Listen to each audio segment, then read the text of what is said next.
are live. Yeah! Welcome to another week and another edition of the greatest D&D extravaganza in the history of time. Welcome, Guts, Goblins under the stairs here.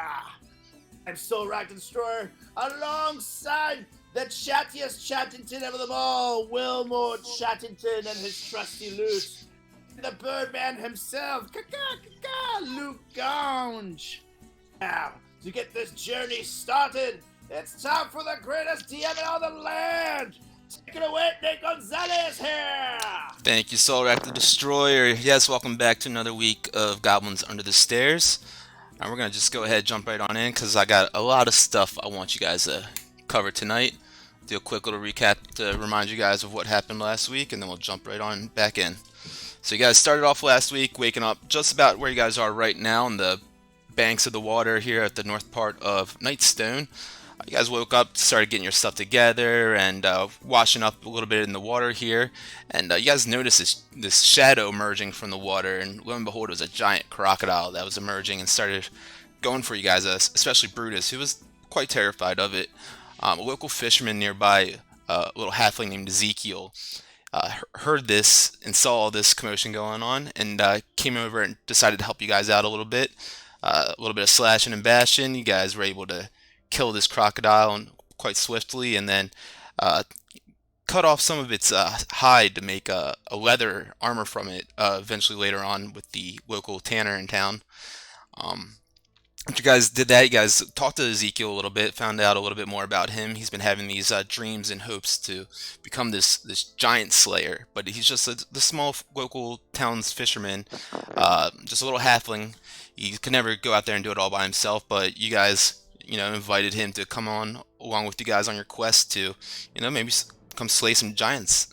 And so he's, all excited. It's like, I'm going to come meet up with you guys later. Went to go grab all his stuff. You guys went about your way in the rest of the town for the rest of the day.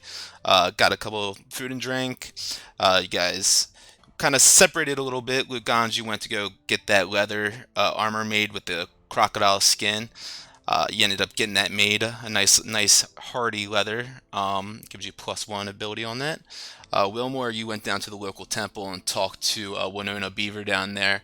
And she mentioned to you guys, or to you at least, that they had this offering basket for their Reverend Mother, the deity there at the temple, that was stolen. This basket with these silver coins that was a dedication to her.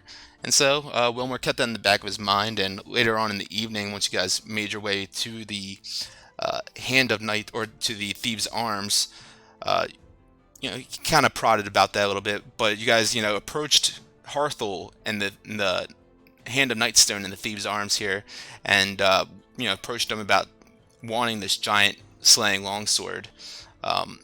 And he's like, let's do something about this. Let's have a drinking competition. So you guys are like, all right, fuck yeah, let's have a drinking competition. And being quite the alcoholics that you guys have become over the past couple of weeks or days or whatever, you guys just slaughtered them in this, and you all got pretty drunk throughout the night. Hung out with them a little bit. Wilmore and Mud got into a little bit of a scuffle, but nothing too serious. He was able to intimidate and persuade him enough to find this basket that that Winona Beaver had at the local temple, and Mud gave it back to him. And you guys were like, all right, let's call it a night. Let's get back to the old muddy banks over here. And you guys, pretty drunk, pretty belligerent, found your way back over there and just nestled up for the night and called it a night. But when you woke up in the morning, the sun beating down on you, just like so intensely hot, and just like you were like, oh God, please, why is this so bright and why is this so hot right now? You look around in your surrounding area to start gathering your goods, your weaponry, your satchel of supplies, your armor, and your shields, and helms, and what have you. And as you're collecting all your goods and everything, you realize that each one of you, your money satchels are all missing, your coin satchels. So that's where you guys left off last week, right in this moment where you guys are all just now realizing that somehow in the middle of the night, while you guys were pretty blacked out drunk. You were robbed.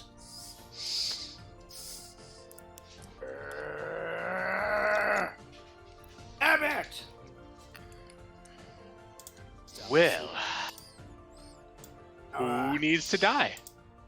I'm gonna take a look at the ground and see if I can see any footsteps, anything that might show us where these thieves went Absolutely. Go ahead and give me a survival check. off. Survival check. It's an 18 here. 18. Love it. So with that, you start looking around immediately. You're like pissed off and like a frenzy, like just kind of like looking all over the ground, seeing if you can just spot any of these like footprints or any signs of what just happened to you guys. And yeah, you do see some boot marks like around you guys that don't seem to match any of the ones from the three of you are wearing, and you know, might it be it's a larger size footprint that you notice, and kind of piecing things together, you're like you know, Mud was a decent amount taller than I was, and this big footprint, I don't know. I say we follow it. See if we can see where it goes. I agree, and perhaps Brutus could take a sniff of it, and maybe he can lead the trail. He can lead the way here. Absolutely, Brutus can. So why don't you how do you get Brutus to do that, Silrak? I speak with animals here. Cool. So what do you say? Say, hey, Brutus, these bastards stole our stuff. Help us get it back here. There's a lot of alligator meat with your name on it, buddy. Yeah, you see Brutus like respond like kind of like "Ruff," like just like kind of like upwards to like I'm on it, boss. And so he goes, starts looking. He has keen hearing and smell, so that's a I'm going to hop on the saddle that's on him. Brutus. Sure, go ahead and you can give me an animal handling with that with advantage. And then his wisdom perception is +3. So yeah, Brutus starts sniffing all around on the ground. Wilmore pushes up on the saddle of Brutus and hops over with one leg and almost falls over on one side, but quickly adjusts himself and pulls him up, sitting straight on the saddle. And Brutus, he seems like he has the scent of something. And All right, let's follow him here. and he is off. And as we're moving, I'm going to I'm going to be behind Solrak and Chaddington and Brutus, and I'm just going to be kind of panning the area and the ground, kind of near the footsteps to see if there's anything that maybe the person had dropped. Okay, yeah, go ahead and give me a perception for that. I say it might be wiser if you stayed in the air and kept an eye ahead, just in case we're headed to. 20, 22. Nah, So, yeah, I like that. 22. Okay. So yeah, Luke, you're looking down on the ground, as close as you can. You know, you almost have your beak touching the ground. You know, you're doing a little chicken walk, have you? And you come across, you see this little shiny metallic, like almost like a coin that looks like it's pushed into the dirt, the mud a little bit. I reach down and pick it up, kind of brush off the dirt to see if I can pick out what exactly it is. Yeah, you pick it up and you brush it off, and you see on this, it looks like it's like a small medallion that maybe fell off of a necklace, and etched into it is a hand with an eye in the center of it.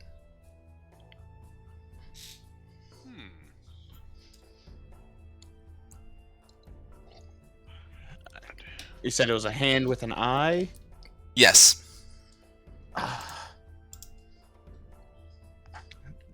Now, where did That's we not the see mark this? of the Zantori, is it?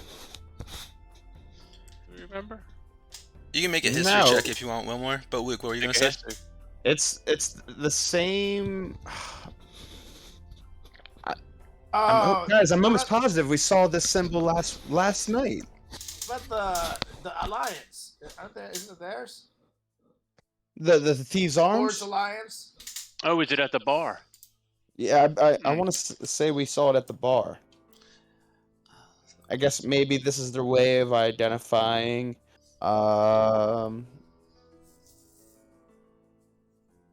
the Hand of Nightstone. That makes sense. A hand with an eye.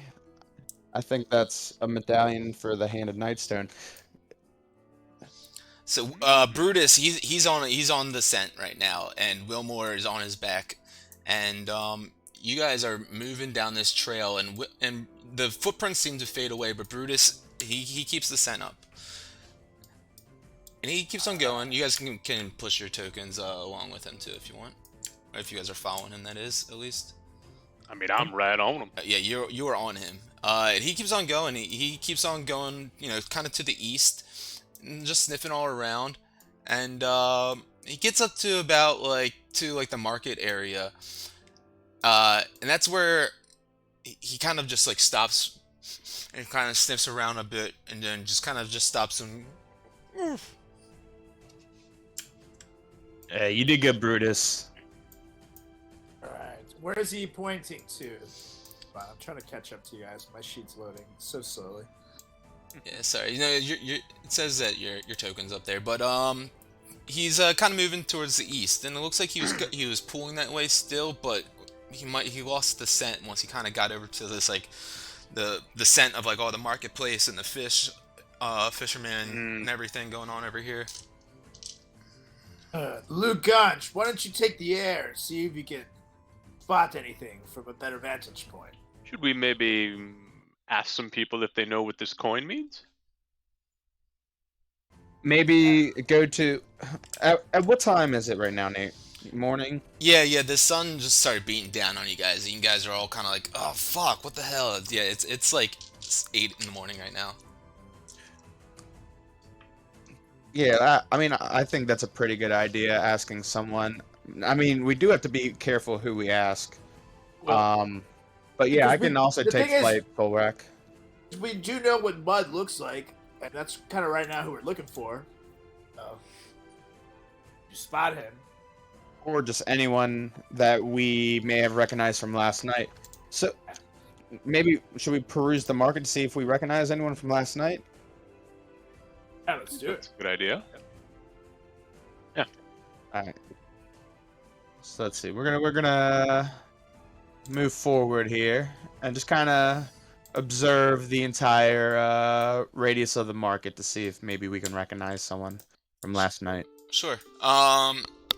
Give me a perception check. 14. 14. You look around the marketplace. You guys didn't chat with too many people over here. But you do see the woman that was selling the arts and goods up here in the northeast side. She seems like she could be of assistance, guys. You think we should ask her? Oh, yeah. Yeah. All right. I mean, I don't think she would have loyalties around here. Yeah. All right. So I'm gonna approach her. Okay, yeah, you go up and approach her. You see that she has an assortment of like different, a lot of the same stuff that she had out yesterday. One or two more others art pieces maybe sitting out to display instead because you guys bought one or two things. But yeah, you approach her. Yeah. Good morning, my dear. How are you? Oh, I'm doing well. The sun shines down on us in Nightstone, and it's just another lovely day. I couldn't agree more. Beautiful day. Now, would you be able to help us with something? I can certainly try. Excellent. So, I found this. It's this little metallic medallion, and it's engraved is a hand with an eye. Do you recognize this symbol? She kind of you hand it over to her and she checks it out. Oh, this yes, the craftsmanship on this, it's quite crude. Definitely nothing artisanal, nothing let's say elven or dwarvish made. They would never put out a piece of art quite as this, but the symbol is familiar. It reminds me of the local thieves guild, the hand of Nightstone. Yeah, I was afraid of that. That's kind of what we were thinking.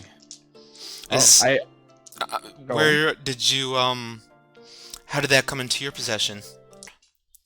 I mean, this morning we slept by the river, and this morning as we were coming towards the market, I found it stuck in the ground. Interesting. Mm-hmm. Well, After we were robbed. Yeah. well, if I put two and two together, I would say, if you don't know who already robbed you, it might be a good chance that that's who it could be. Do you No shit, know? Captain Obvious. Well, Pardon my with you snow, guys, son. it's hard to tell. Oh. Whoa, whoa, whoa. And I like looking, like deciding if I want to take out my sword, and I'm like, I'll be nice. Also, rack. But now look, we understand where they reside in the evening time. Obviously, they like to make their way to their little tavern. But do you know where we might be able to find them? You know, hanging out in the morning. I'm sorry, I really wouldn't. I think maybe they might be doing whatever a thief might be doing. I could only imagine. I'm sorry that I can't be much more helpful than that. Well, you have been plenty help, and I do appreciate it. And I'm a flicker a silver piece. Oh wait, nope. God damn it. Yeah. I thought it was just gold. You go and reach for your pockets real quick to flicker a silver, and Yep. don't worry about it. I'm always willing to help out, especially strangers, visitors to Nightstone. Thank you so much. And if I had a silver coin, I would give it to you because we appreciate your help. It's the thought that counts. Beautiful. Gents, what are we trying to do now? What if we go to the bar and see if we can some help there? Well, what? So, why don't we actually stop by the church? You see, I was actually able to get them back something they needed, so maybe they would be more persuaded to assist us. I like that. That's a good start. I'm getting angry. Yes, you are. And I just get a little poke, a little tick on his tummy. Who's your big angry mug? And I just start walking away. I guess I heal Brutus so he marches away. All right. So are you leading them down to the temple? Down to the church, yes, the temple. Luke, Ganj, and Solrak, you going as well? Following. All right. You guys make your way on down. Let's see. You guys can just pull your tokens down. Small town, so it doesn't take too long for you guys to make your way on over there. Like I said, it is a pretty lovely sunny day today. It's a midweek, so most people are out already, making their rounds and heading to work and to class and to do their studies. And you see outside of the temple, with the beautiful stained glass, Winona standing out in front, just in her kind of green, ornate, dwarvish dress, her hair pulled up in this tight bun, and she sees Wilmer approaching and says, "Oh, Wilmer Chattington, welcome back." Oh, how are you today? What was her name again? Winona. Oh, Love to ride her. yes. I'm doing quite well. The Reverend Mother, she has blessed us with another lovely, beautiful day here. Well, my friend, you see, the Reverend Mother may have blessed you with an even lovelier day. You see, I actually happen to have found this. And I pull out the basket. She like kind of clasp her hands together with excitement. She's like, "You didn't." Oh, yes, I did. So you see, a Chattington always finds what he's looking for. I just kind of stare at her. Well, she kind of starts walking down the stairs towards you. Well, thank you quite so much for this. The Reverend Mother, she will appreciate this offering that we will bestow upon her. The blessings that she bestows upon us is just a marvelous thing, and it's the least that we can give back. I absolutely agree, but I was wondering, when this was stolen, it's an offering basket, right? Wouldn't there have been money in it? Yes, there was several silver coins. You see, I think we have something else in common, my lovely Winona. We were robbed too, and I think it might have been by the same people. You see, we found this coin, and I'm gonna take the coin over, and I'm gonna say, we believe it was the Thieves Guild that robbed both us and the lovely Lord Lady that you have in there. What's her name? Francis? Frank? It's Baranar True Silver. Ah, Mrs. Gold, yes. Do you happen to have any idea where we could find shady characters during the day? Oh, I spend most of my time at the temple, but the Thieves Guild, they typically stick to that east side of town. Mostly around their tavern, unless they're doing whatever they do out there when they're thieving about and whatnot. That's fair enough. Well, gentlemen, I say we go kill them all. And just for the record, her basket had this silver in it when Mud gave it back to you, and Oh, okay. and it was left there with the silver at the Oh, okay. yes. So you presented back her full basket with the silver. Mm-hmm. Yeah. Cool. Yes. So she's you gave it back to her fully now, right? Yep. She has it. Cool. We thank you very kindly for recovering this, and just one moment. There is, of course, something I can give you in return for finding this. Something, a little parting gift from the temple. Oh, I love parting gifts. Please be gold. Zip my pants. She's already turned around at this point, so she missed that part. Roll a d4 for me. I just start smelling the air waftfully. Okay, come on, I click the D4 and then I gotta click roll. There it is. It's a 4. Nat 4. What am I drinking right now? Oh, that's right. There's coffee in this beer. I forgot. Yeah, I forgot I grabbed that one. Nat 4. Let's see. The old Nat 4. Okay, so she spends a little bit of time in there. She comes back out, and in her hands, she presents to you. Let's see. How do I describe this? It's a small emblem in her hands that she presents to you, and she says, "This is a guardian emblem from our Reverend Mother. It's a little like silver emblem with the two silver rings interlocking on it. So you can adorn this onto your suit or armor, and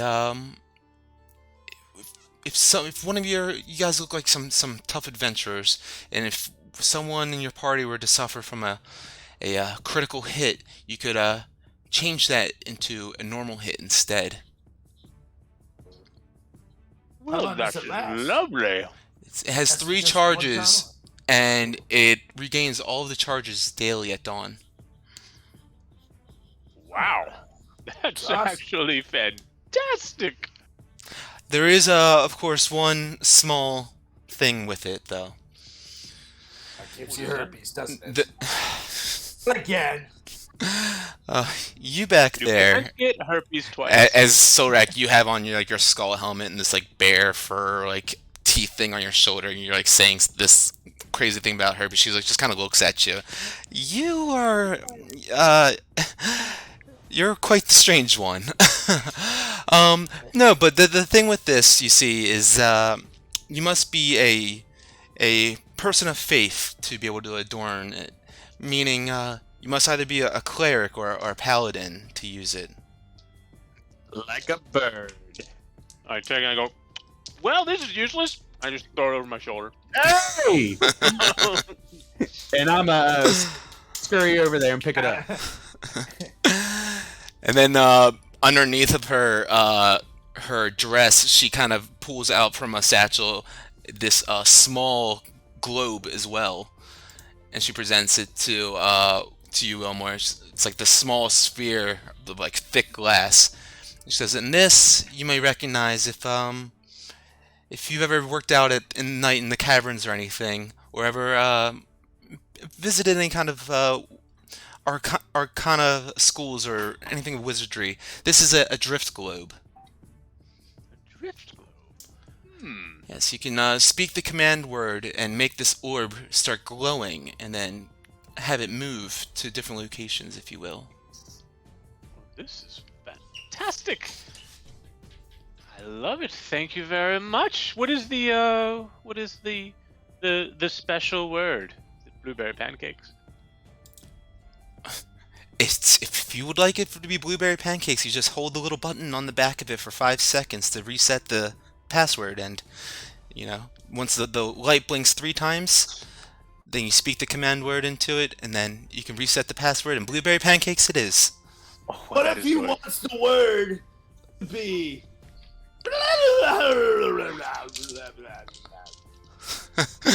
He is a very strange one. You don't want to be these blueberry pancakes. It's very easy to guess here, but no one, and I mean no one's gonna guess.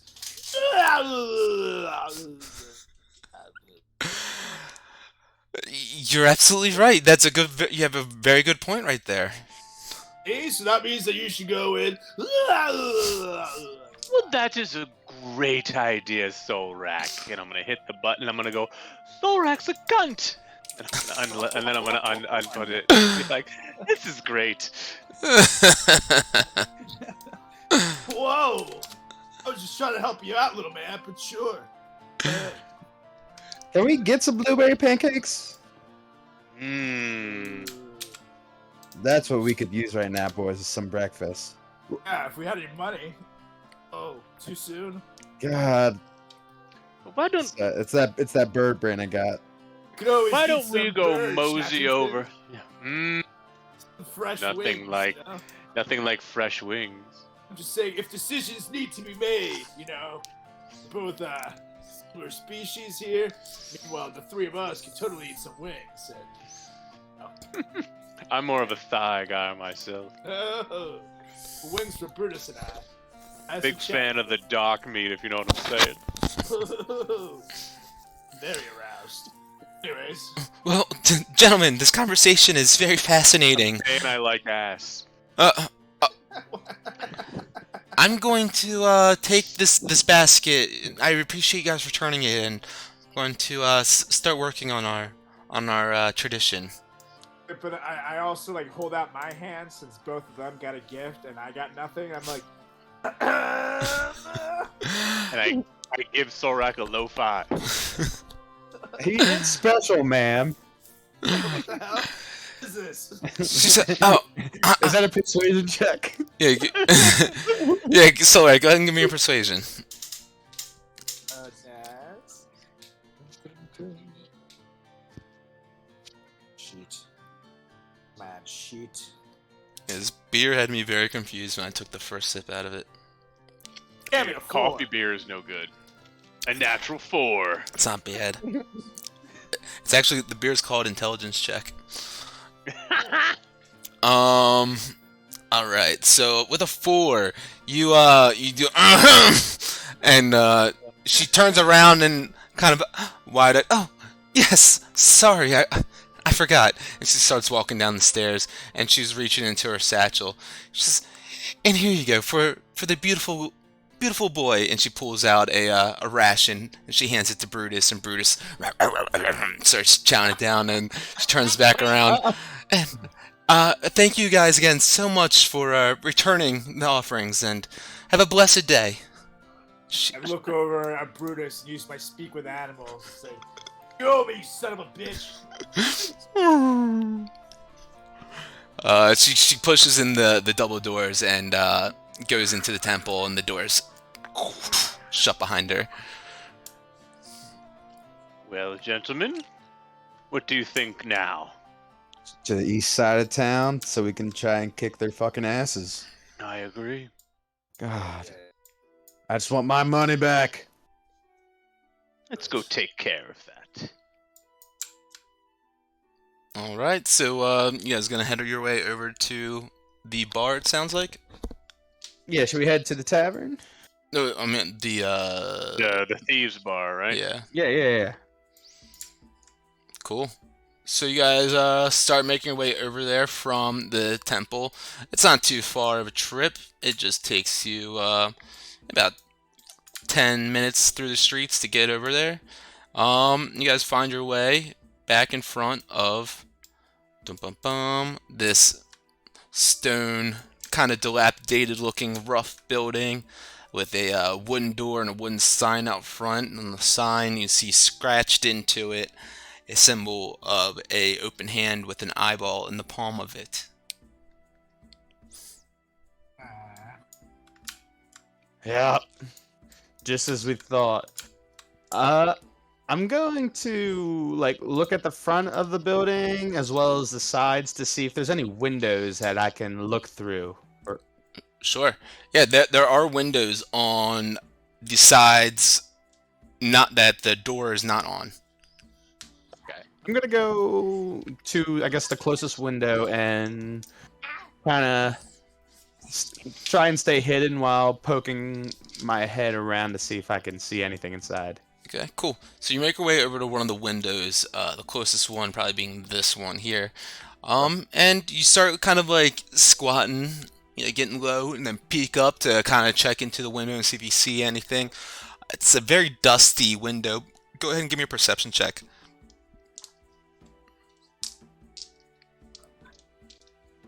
19. 19. So you peek up. Like I said, it's a pretty thick layer of dust on this window, but you can make through and see in there. This place seems to be pretty empty.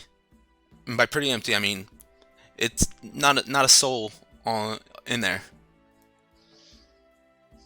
Do I see anything of value that might be out? What you see out just looks like a bit of the mess that was left there from the night before. A little bit contained from when you guys left, but nothing of value, it seems. Just like these kind of mugs and spilt beer and ale, and the cask that one of them seems to have a slow drip coming out of it a little bit. What do you see here? I don't see anyone in there, and it's pretty straightened up. I don't see our little money pouches or anything like that. If we're gonna try and find these guys, we gotta try and find them while we're on the east side of town, or we wait till their bar opens up. They could have spent all the money by then. Before we go to the east side of town, let's take a peek inside the bar. Maybe there's a secret room or something in here where it might be. Do like that idea of breaking in. They are thieves. Silrak, you try for the door? Let's do it. You go for the door, start pulling at the knob, trying to open it up a little bit, and yeah, the thing seems locked, but it doesn't seem like it's too strong of a lock from what you're feeling. I shall try to break it here. Okay, go ahead and give me a strength check.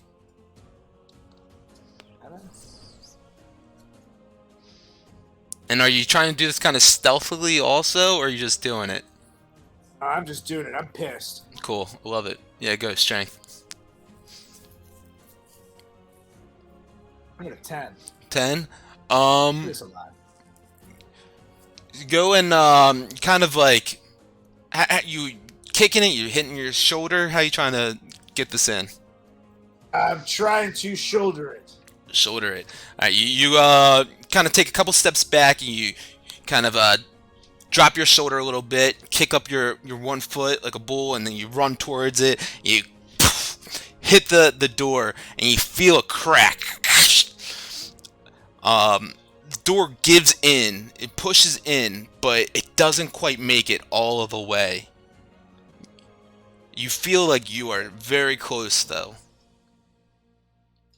So One more finish time. the job. One more time. Give it- All right, let's do it. I'll do it again. You take another step back, and this time you like really dig into the pavement below you, and you charge and you run up to the door, and you crack. And give me that strength check. Let's see it. I'm at 6. And as you were kicking up that dirt, you're running towards the door, and you slip on a piece of gravel, and you kind of like fall over a little bit, and you hit the door, but it's not very hard. Right, last time. Last time. There are windows there too. Damn it. 6.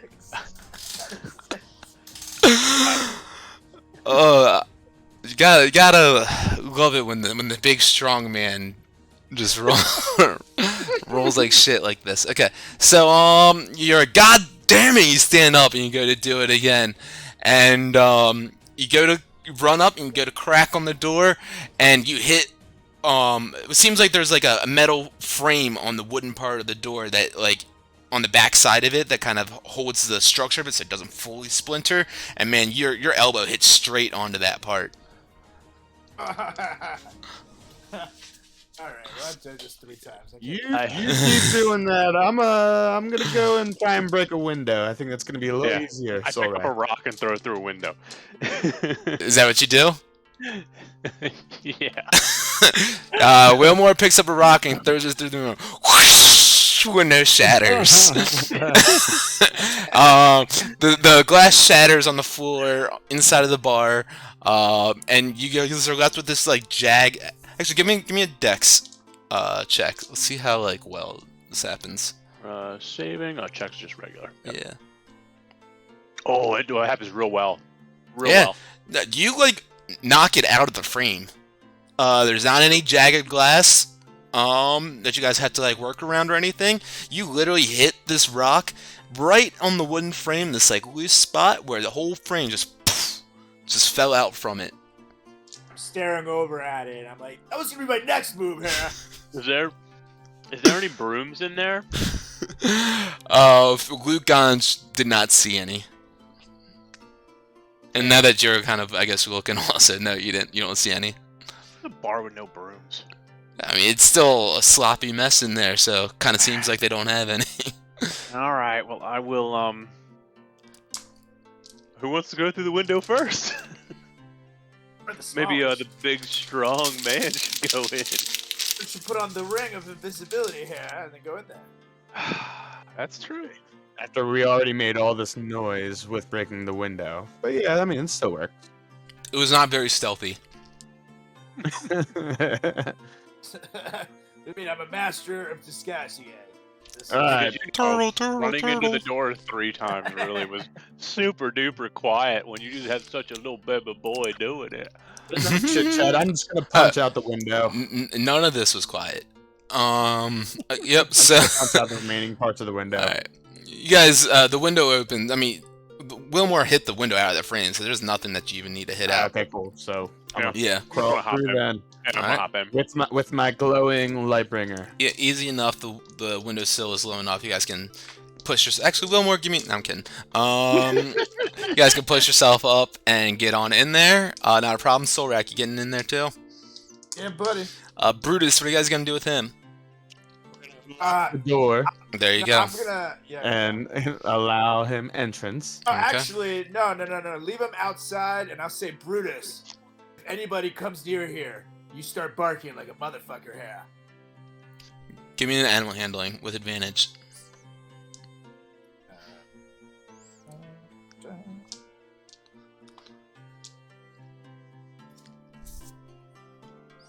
6. Oh, it actually was a 6.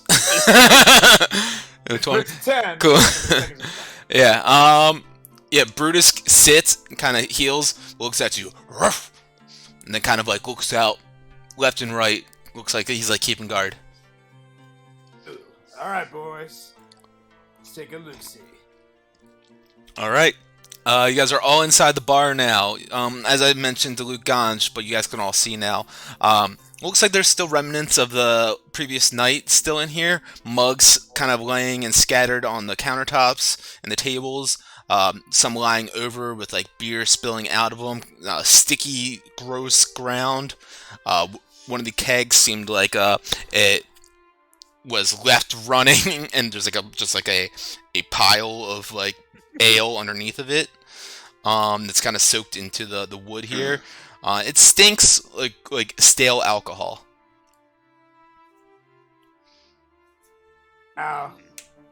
Does it look like it was just dirty from the night before, or there was a struggle or something in here? Give me an investigation. Does it look like 3 people came in here and won a game of drinking contest? Yeah. So, It looks. It doesn't look like there was a. No, it doesn't look like there was a struggle. It looks like honestly the remnants of a frat party. And Okay. there aren't any stairs anywhere. Why don't you give me a perception check? They hid doors. Shit. 21. Luke Ganj, you start looking around for some stairs, and don't see any stairs. You know, it's a short, kind of squat building. Don't obviously not any stairs that lead up to any kind of second floor attic or anything. Kind of looking around, and seeing, where does this place like kind of store like their goods, their inventory, their ale, the mugs and everything. Maybe it's just this level, but you're looking around, and yeah, you get behind the bar, and you see behind the countertop there is a cellar door, a hatch that looks like it goes downstairs. Hey guys, I think I found something. Yeah. And I'm gonna open it up. Okay. You open it up. You see some stairs that lead down to a. You just see it leads to like a cement wall and then cuts to the left. Oh man, boys, we got some stairs. I think Bruce should come along with us now for this. Dib's not carrying the dog down the stairs, but yeah. All you gotta do is hop on him anyways. I don't know. I still think you should stay out there because now we're definitely gonna need them. Why are we definitely going to need him out there? Now we have definitely no eyes out there. The 3 of us are down in the basement by ourselves, sitting ducks if he doesn't warn us. Are we going to be able to hear him when we're in the basement? I think so. He's a loud ass fucking dog. I mean, how deep do we think this basement is? I mean, I guess we can go down and check. But... Luke Ganj, you hear a little bit of noise downstairs, and doesn't seem like you guys were not very stealthy. You hear some very like hushed like whispers and mutters. Guys, I hear something downstairs. I think they might know that we're here. I wonder how they do, I say. Well, Alright, you were making a lot of noise too, dog. let's get Brutus then. Go here. You go out and get I'll let Brutus. Bruce in. All right, cool. You guys grab Brutus. You guys make your way down the stairs. Yeah. Well, I mean, here's my question. Are we just going to kill whatever's down there? Or are we going to do something else? If we get down there and they attack us, they're dead. But ideally, I'd like to question these people and see if they're the ones that robbed us. Okay, I guess we can do that. And if they are, we kill them. If not, depends how snooty they are. We might have to kill them anyways. Oh, we know they stole our money. All right, hey, we're going down there and fucking shit up right now. We we are out a bunch of money. Luke Gons starts And stomping down I the don't stairs. give a shit. He's ready. Luke Gons is ready. He starts stomping down the stairs. Actually, okay, yeah. As I said, you see this cement wall, this mortared wall that hits the end of the hallway at the bottom of the stairs and cuts down to the left, with a low glow and some voices back there. You can't see them like you can on the map right now, but I'm just gonna walk out with my light bringer and just kind of clap it in my hands and approach them and say, "All right, which one of you fuckers stole our money? Was it you, Mud? You ugly bitch?" As I'm breathing heavily. he kind of starts walking for a little bit. He's got this big looking like wooden baseball bat wrapped around. It looks like it's got like some sort of metal that's wrapped around it. And he's kind of just beating into his hand. Yeah, maybe we did take your money. What you gonna do about it, bird boy? Then as he says that, I show up from behind with both of my swords in hands. I say, looks like that's the last thing you'll ever do, boys. And what I'm gonna do, so my body, I start breathing heavier and heavier as my body fills with all this rage, and out a big old and I am going to cast Gust of Wind in the direction of Harthul, Mud, and this gentleman right here. Actually, it's 15 feet. Or, I'm sorry, 10 feet wide. So yeah. So yeah, these three. So which three? Harthul, Mud, and the guy in the back? Harthul, Mud, and the guy in the back left. Okay. Let's see. That's a what do you have to do for that? That's a strength save for me. Hold on, I'll let's see, send a game log. There you go. Strength 11. Okay. So for you start you said Harthul, Mud, and the guy in the back, right? Okay. So Yeah. you start puffing up your feathers. You're like, you start getting this whirlwind of wind start swirling around in front of you, and you start getting this pressure, and you throw it and you push it out their way. Let's see. He is that. Wow, I need to throw these dice away. They all fail. Good or bad? Yes. So let's see. They Get pushed 15 feet back, right? Yep. They get pushed back 15 feet. Those sconces are those sconces? Yes. They get extinguished, and then let's see. I'm pretty sure they take damage. I don't think they do. It's just They like don't? it's just like a control thing. Let's see.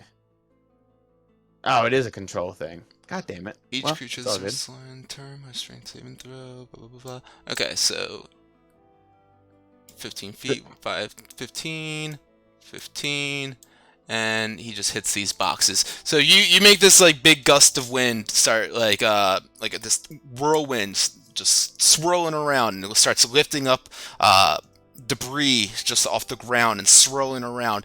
You see the flames extinguish whoosh, from the sconces, and instantly you see Harthul fly back, hit into the boxes, Mud fly back 15 feet, and the dude all the way in the back fly back against the wall up there.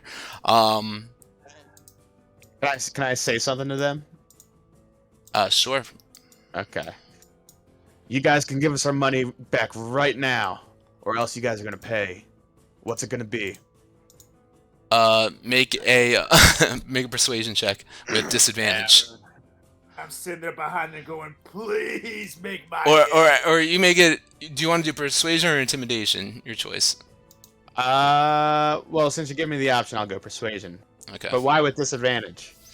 Uh, was if you're trying to persuade them and they are willing, they are evil guys that want to fight back because you just instigated a fight Okay. with them.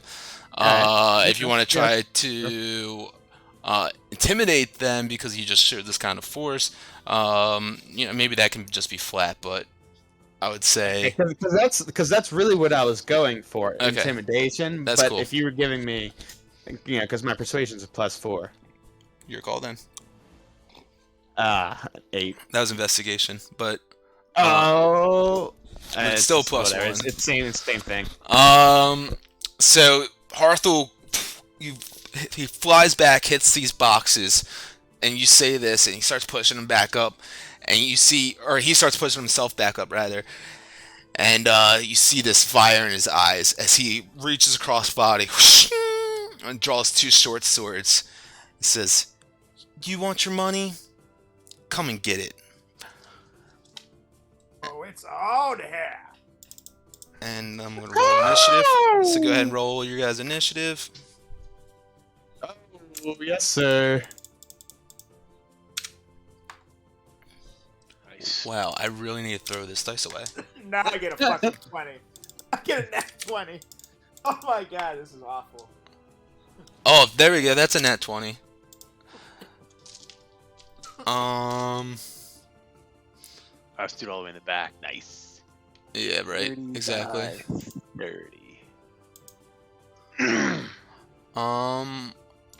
Let me get the battle music on. It's Luke Ganj up first. Let's rock. All right now. Hold on 1 sec. All right, so they before anything, they have to do another strength saving throw. No, they have to Or- at the end of their turn, right? They get to make Let's another see. one. I think that's how it is. Each creature that starts its turn. Oh yeah, that starts their turn. Okay, you're right. Yeah. All right. So I'm going to come up to Harthel Go for it, and man. come at him with my Lightbringer. All right. You come right up to Harthel, Lightbringer glowing in hand. Go for it. 18. 18. 18 hits. Nice. 11. 11 points of damage, piercing into Harthel as he it's like kind of pushing himself back up still. And we're gonna do it again, baby. All right. 15. 15. He just dodges out of the way as you go to try to stab him again with it, and yeah, you just miss him on that one. He's like standing there with his 2 swords ready to attack. Anything else? Yep. Bonus action. I'm going to cast my octopus tentacle spiritual weapon. All right. I'm gonna throw the weed. Oh, actually, no, I can do that because it's not the big map now. Yeah. Oh, that's right. Cool. I'm guessing you're casting it right next to you. Oh yeah. All Right on Harthel. All right. Go ahead and roll that attack if you'd like. 17. A 17 hits. Woo, doggy.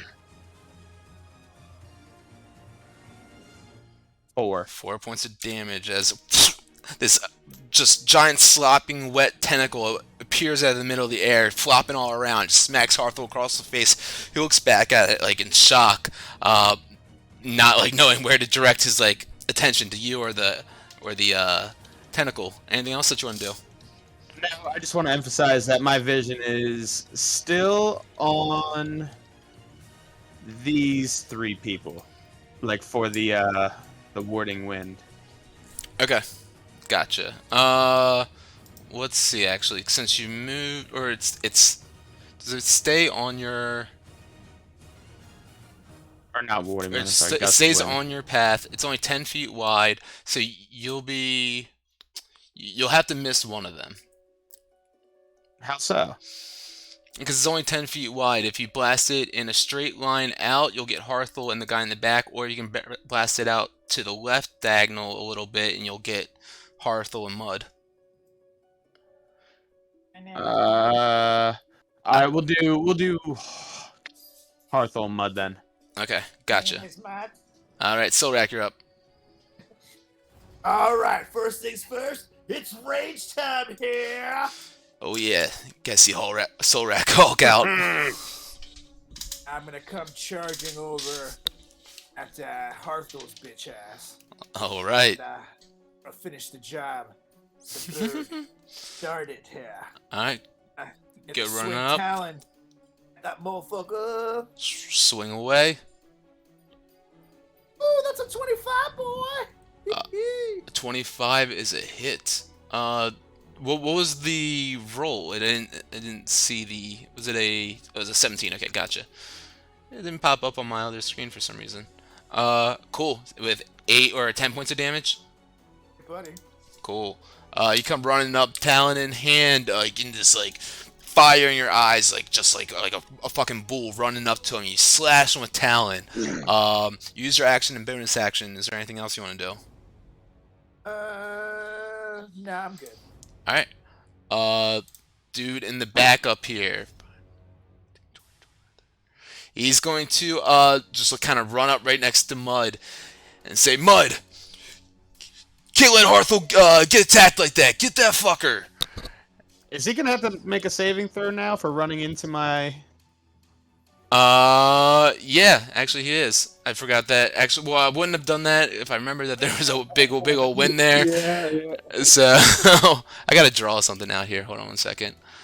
Hold on. Yeah, I was gonna say, didn't they do that so you can? Yeah. Let me do mad. bigger. Ooh, so thick. She dumb thick. There. So it's like that, right? Whoa. Yeah. Right, Luke? Yeah. Cool. So he's gonna come running up to here. It's so wobbly. You talking about the tentacle? It's just all the blue stuff. Oh. It's just like.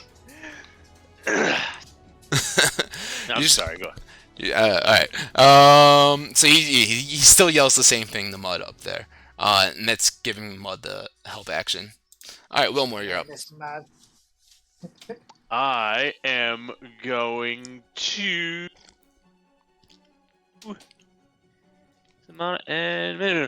I'm going to pull out my big old loot, and I am going to just start playing a soft melody of do do do do do do do do do do do do do do, and it's gonna be hypnotic pattern on everybody. Including Luke and Solrak. 30. I think I can pick, can I? Send it to the log. Let's see. Creature, how do I do that? Sheet. Each creature in the area who sees the pattern must make a wisdom saving throw. Okay, well then I'll just place it so it doesn't hit them because they're both in the back and the front. Cool. So I'll just put it so it's right on him. But before I do that, It's a 'Cause I can do 30. my It's a bonus action 30-foot first, right? cube though, so that's a pretty big area. It Yeah, might but it so I might can might do- hit everyone. Maybe not. it does. It does. You can Yeah. go straight across from Big Red to the one guy. Is there a way for me to draw one here? You Because cannot. yeah, from the okay, yeah, because if you go from the guy on the right to the guy in the back, that's 25. Yep. And if you go from him through Harthel all the way over to Big Red, that's 25. So it's 25 by 25 cube. All right.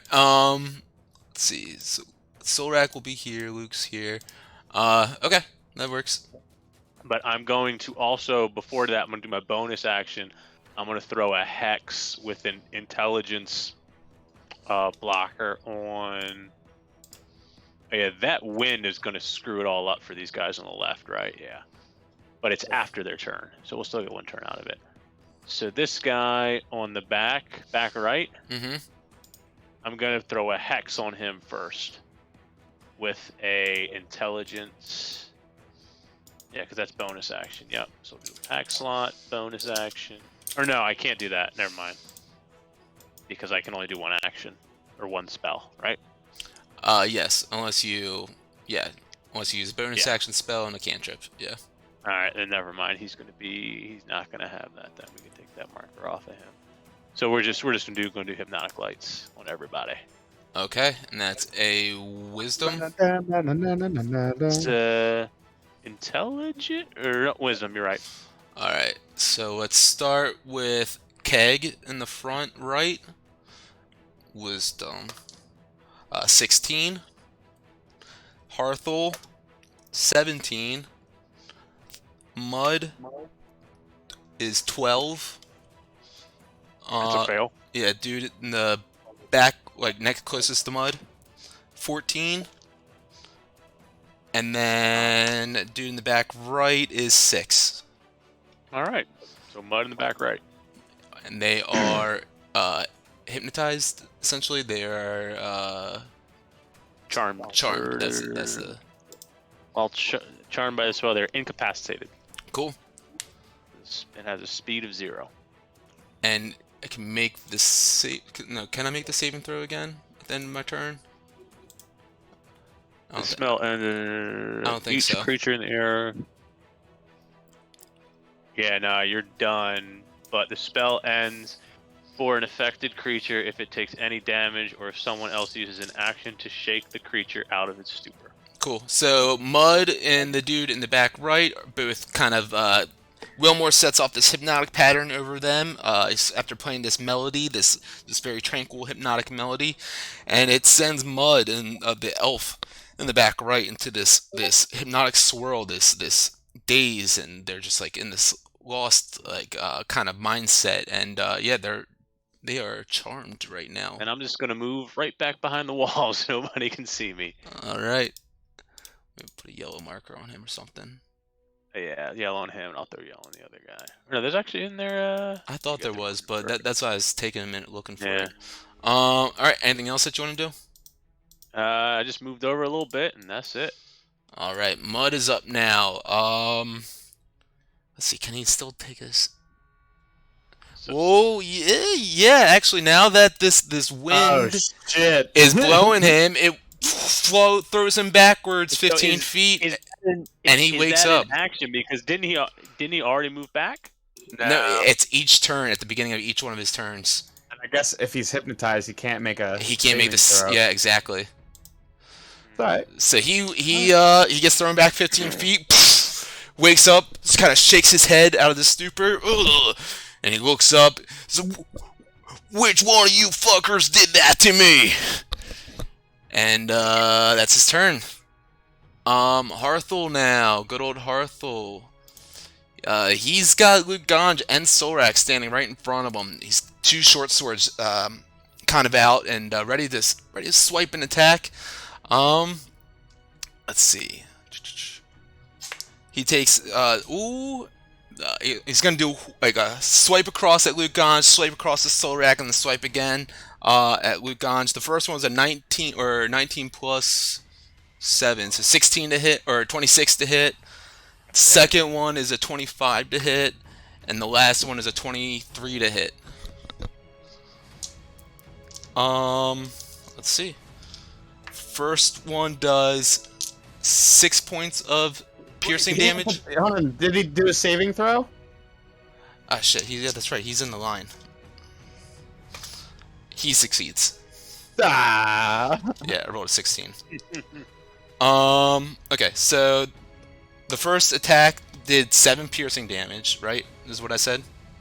The second one does 5 piercing damage on Solrak, halved, so 2. And then Luke Ganj, you get another 8 piercing damage. I don't think Solrak's here. 15. Oh, we lose him? He had the bio break, so I'm just gonna put 2 damage. True. I'm just gonna type it in the. That works. And he actually goes and takes another swing at Solrak, actually, or not another swing, but well, yeah, actually, after he swings the one at Luke Ganj, he's able to, under his arm, pierce up a little bit with the short sword while looking at Luke Ganj, and Solrak doesn't see it coming, and he does another 4 halved, so another 2 to Solrak. Total. Yeah. Damn it! 4 total to Solrak. 4 or 2. 4 total. 4 total. There was another one. So I've had 6 damage since I went to pee. You're saying me? 8. Yeah. But 8. yeah. And then halved. 8. Who else? Or no, it was halved. Whatever. Yeah, so it it's was, 4 total. yeah, exactly. Okay, so that's Harthel's turn. He stands there just looking at the two of you. Says, my father taught me how to wield these swords. You guys are just a bunch of low-life scums. Wait. Did he attack the bird as well? He did. Just got him. So I will use my sentinel to attack him back. You can go for that, for sure. Yeah, buddy. So I hit him with Talon. Oh, that's a nat 20, boy! Nice. Go ahead and roll that damage, boy. 10 here. Oh, Solrag, actually, you know what? I just read the one attack I did wrong. I gotta roll 3 more dice for you. So 10. You said how much total? Damage. Wait, didn't we say that? Hold on. So yeah, 8. We'll do. Didn't we say that crits is like 8? You do 1 Yeah, he'll max do damage? 8, 10. We'll count that as 15, right? Ooh, yeah. Yeah. Okay. And as you like strike down on him, he kind of backs up a little bit into the boxes, and the boxes kind of shove back a little. One of them falls back on the back of it and spills out and opens. And even though you hit him with this massive hit, it seems like he was like able to dodge out of the way a little bit to kind of evade a little bit of this attack. Does that provoke an opportunity attack? Does he leave my radius? He does not. Hey. It was. I'm sorry. How much was it again? We said 10, 15. So 15. Cool. Very nice. And Solrak, you actually get another 2 points of damage. Fuck's the worst piss Just ever. nicking away at him. All right. Yeah. Seriously. 5 seconds, you guys. So, Rick, you have 1/2 point of damage. Yeah. Right. 3 dice, and you got that, Carlos. So feel very happy about that, I would say. Oh, I'm not. The elf in the back, he's just kind of standing there twirling around, spinning, swirling. He's lost in this trance. One dude looks over and, "What's your deal? Get up!" That's his turn. Brutus is up now. He's gonna come 5, 10, 15, 20, 25. Is it just me, or does it look like Luke is like tongue lashing on it? kind of. Lickety. It kind of does. Brutus is going to come running up to this dwarf Keg who doesn't have anyone on him yet, and he's going to come and go for a bite attack, and that definitely hits. And he does, as he bites into this dwarf's flesh, he does 10 points of piercing damage, ripping into him. And that's his turn. It's Keg's turn now. He's got Brutus in front of him, ripping into his arm, just biting into him. He pulls out this his axe from his back, and he goes to chop straight down on Brutus with him. He rolls a 15 hits, and the second one misses. So he does a total of 4 slashing damage on Brutus, right down on the back of him. Lucky that you guys got this harness on him, kind of protected his skin a bit. And it's top of the order now. Luke Gons, you're up. All right, Lightbringer. Nobody makes me bleed my own blood. 18. 18. Except for Yeah, bump. that hits. All right. Harthor, I want you fucking dead, so I'm gonna divine smite that one. Oh shit. Ooh. I want my money back. All right, so hold on. So that is 4. Oh no, I'm sorry, 3. Right? I think it's 4, right? Because you're 2d8 for your normal attack, and then I believe it's another 2d8, right? Let me double check. Yeah. An extra 2d8 radiant damage. Nice. All right. So that's so 23. 23. Whew. Damn. Yeah, piercing into him, and like it goes straight through his like kind of like it looks like it's like through the side of his lower abdomen, and you pull it back out, and you look at him with this like intense ferocity like in your eyes, and he like holds down, looks back up at you. It's just a flesh wound. Oh, just a flesh wound. and I'm a strike back with my Lightbringer. Jesus. 17. 17 hits, man. Yeah, baby. He's gonna die. It seems that way. Oh, Non-lethal 18 more damage. damage. 18 more damage. God damn. All right. As you pierce back into him after he says that, he looks at you like, and just kind of his shoulders tense up a little bit, and he has this like look of anguish, like just like this intense, like he's so scared right now, and his look in his face. But he like you pull the Lightbringer back out, and he exhales and kind of spits up a little bit of blood, and you see it dribbling down his face. Anything else? Yeah, I'm gonna come at him with my spiritual weapon now. God damn, go for it.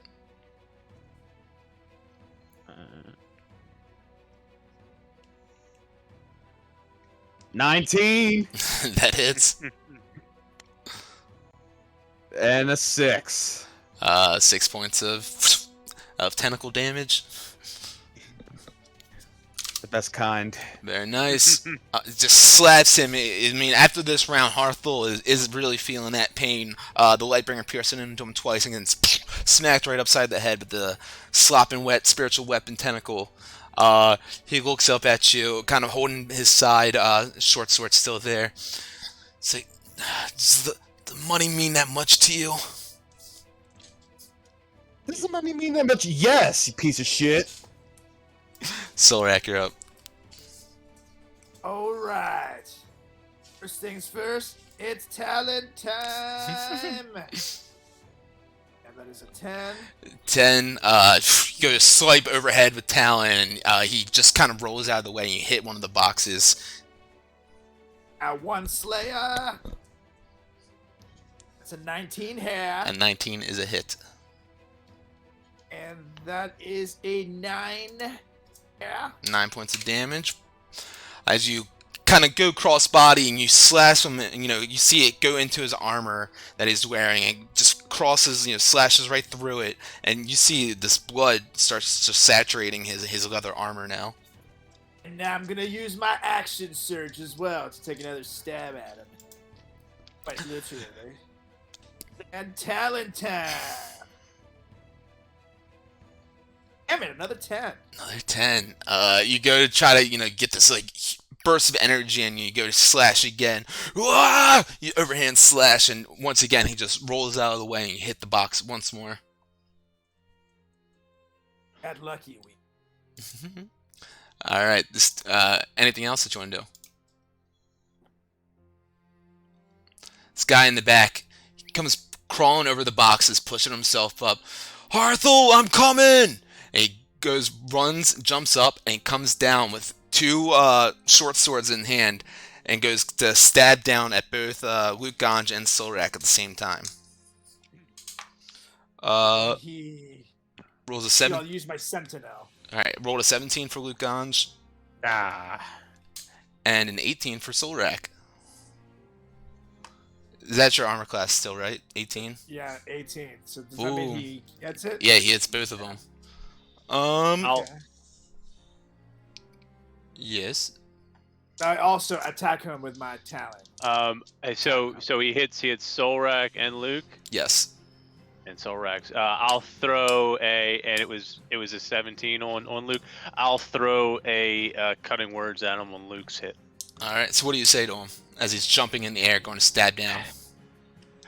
I say, no fried chicken for you. And he looks up as you say that and sees you, and he misses that stab on Luke Ganj, but he does 6 points of bludgeoning damage, or slashing damage halved to Solrak, so 3 points of damage. And also, I'll use my sentinel attack on him since he attacked Luke. And he lands like right here. It's talent time, and it's 24. Oh yeah, fuck yeah, that's a hit.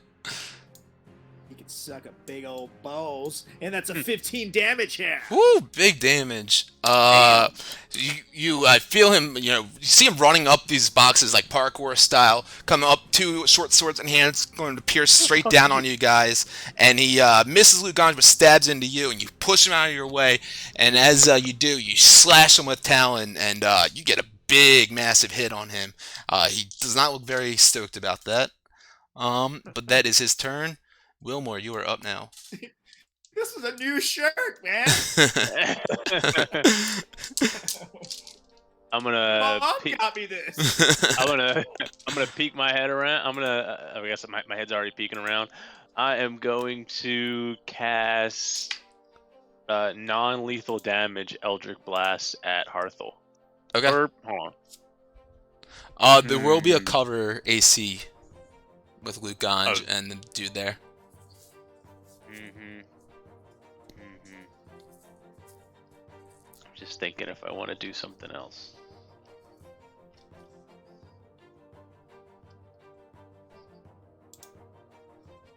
You know what? Let's try something else. Let's try it. Let's try it. Let's try it. I'm gonna cast suggestion on Harthel and say, "Call off the goons. Give us her money." All right. You do that, and your hypnotized pattern drops. Yep. Okay. So you're telling them to call off the goons. Call off the goons. Give us her money. All right. Let's see. Wisdom, right? Wisdom 14. So you say to Harthel, call off the goons and give us the money. And you see Harthel kind of look at you with this intense look in his eyes. And he kind of stands up with this blood kind of just dripping down his face and saturated into his leathers and his nice robe that he has on, this like pullover. And he looks up at you and then looks around at the guys and says, "Come on, let's get going. Give them their gold back and let's get going." Mud says, "Harthel, what are you talking about, boy? I ain't giving up nothing." I'm glad to hear that. So you're not leaving here with your life, Hare. We had plenty stolen from me. Harthel turns around and he starts digging into these boxes and starts like trying to pry one open. Mud. Well, Wilmore, did you want to do anything else this turn? I'm just watching I'm kind of seeing what's happening at this Okay. point. Okay. Well, okay. I was gonna maybe go into Mud's turn next, so I didn't know if. No. I mean, I'm kind of standing. I'm standing back Sure. here. I guess as soon as I can see everything, but I'm still covered by the wall. Mud's still being like pushed by this like gust of wind that's like throwing him back. He's like yelling this at Harthel. Harthel starts like getting this like crowbar and starts prying open one of the boxes here. And Mud, let's see, Luke, what's the save that I have to make on that? 11. Let me double check. He rolled a 14, which Yeah. I believe is higher, anyways. Yes, it is. So he gets out. And he also actually, yeah, he would actually come on this side, and he goes and grabs the crowbar out of Harthel, or tries to grab the crowbar out of Harthel's hand, making contested against each one of them. Yeah, you know, Harthel rolled a 1 and he rolled a 15. So he grabs the crowbar in his hand. "Harthel, boy, he's gonna get into your mind. Don't listen to that wizard shit." And that's his turn. Harthel still under you still have concentration on this, and you're still holding this spell. He still is in this mindset where, no, guys, let's give them their money back and let's go. So he, what's up? Make your saving throw too. Just heads up. 19. Jesus. So just Yep. so everybody says, just so everybody knows, with all my concentration spells, if you hit him, it ends. So just so everybody knows that. Got it. This guy right here, right? Harthel. Yeah. Um, no, Harthel. Well, no, I don't think I don't think that's true, Omar. I think it's that. At the very bottom, if you or any companions damage the target, the spell ends. It says it right on. There you go. Yep, at the very bottom there. Cool. It's good to know. I thought you were just saying because of the concentration fact of it in general. Yeah. No, that's me. That's the whole thing. Yeah, but if you hit him, Like, as of right now, he's trying to end the fight. Yes, that it seems that way. So he broke free of this gust of wind that Luganj is trying to blow on him, and he pushes himself away from Harthul, and he's like, no, no, guys, we have to do the right thing here. And he's once again he's starting to try to pry one of these boxes open. I rolled a 7 on a strength check, so he's unable to get that open. But he's trying, guys. This elf back here, he's like a bit confused seeing Mud and Harthul go head to head, like kind of arguing. Mud more so doing the arguing to Harthul and trying to stop him. But he still sees that you guys are like, Luganj has a spiritual weapon up. Still got some other shit going on up here. This battle's happening strong and Harthul looks pretty fucking weak. So he's gonna come running up, and he's going to go up to Luganj, and he's going to go attack him with his he's got these short swords in his hands. Let's see, he rolls a 10 plus 7, or no, not 7 on that one. 10 plus 4, 14. Miss. And what's that? 13. So he goes. And I sentinel attack him here. Sentinel count if it doesn't hit. Maybe it does. Yes, if you attack someone who's 5 feet of me.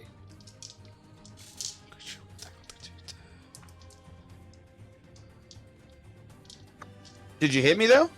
Yeah, that's cool. No, it's just when I make an attack, it doesn't say that you have to hit the attack. Go for. But he's too far away from you though, Silrak. And he's not 5 feet of you. He's 10 feet of you. Luganj is 5 feet away from me. But he's too far out of your melee reach though. It's in the thing. When a creature he's not within 5 feet of you. Yeah, you're swinging a sword, so you have to be able to hit him. Okay. It says when a creature within 5 feet of you. No, and he makes the attack. I got it.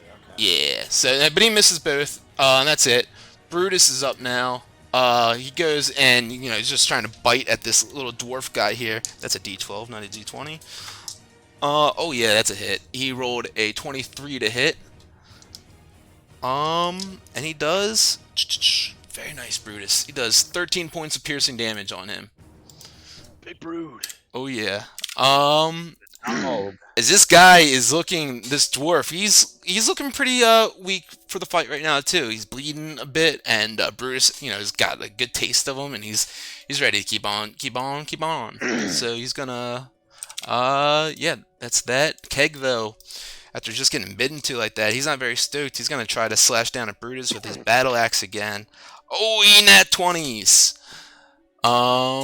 Fuck yeah. So that's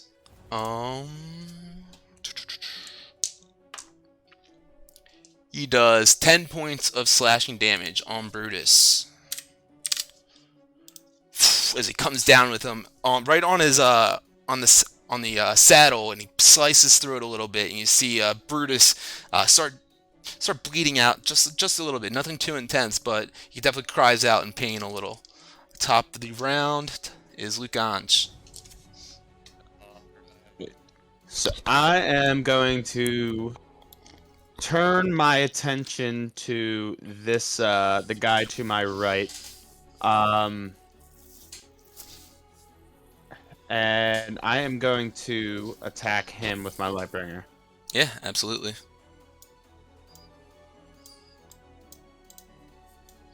14. 14 hits. Ooh, very nice.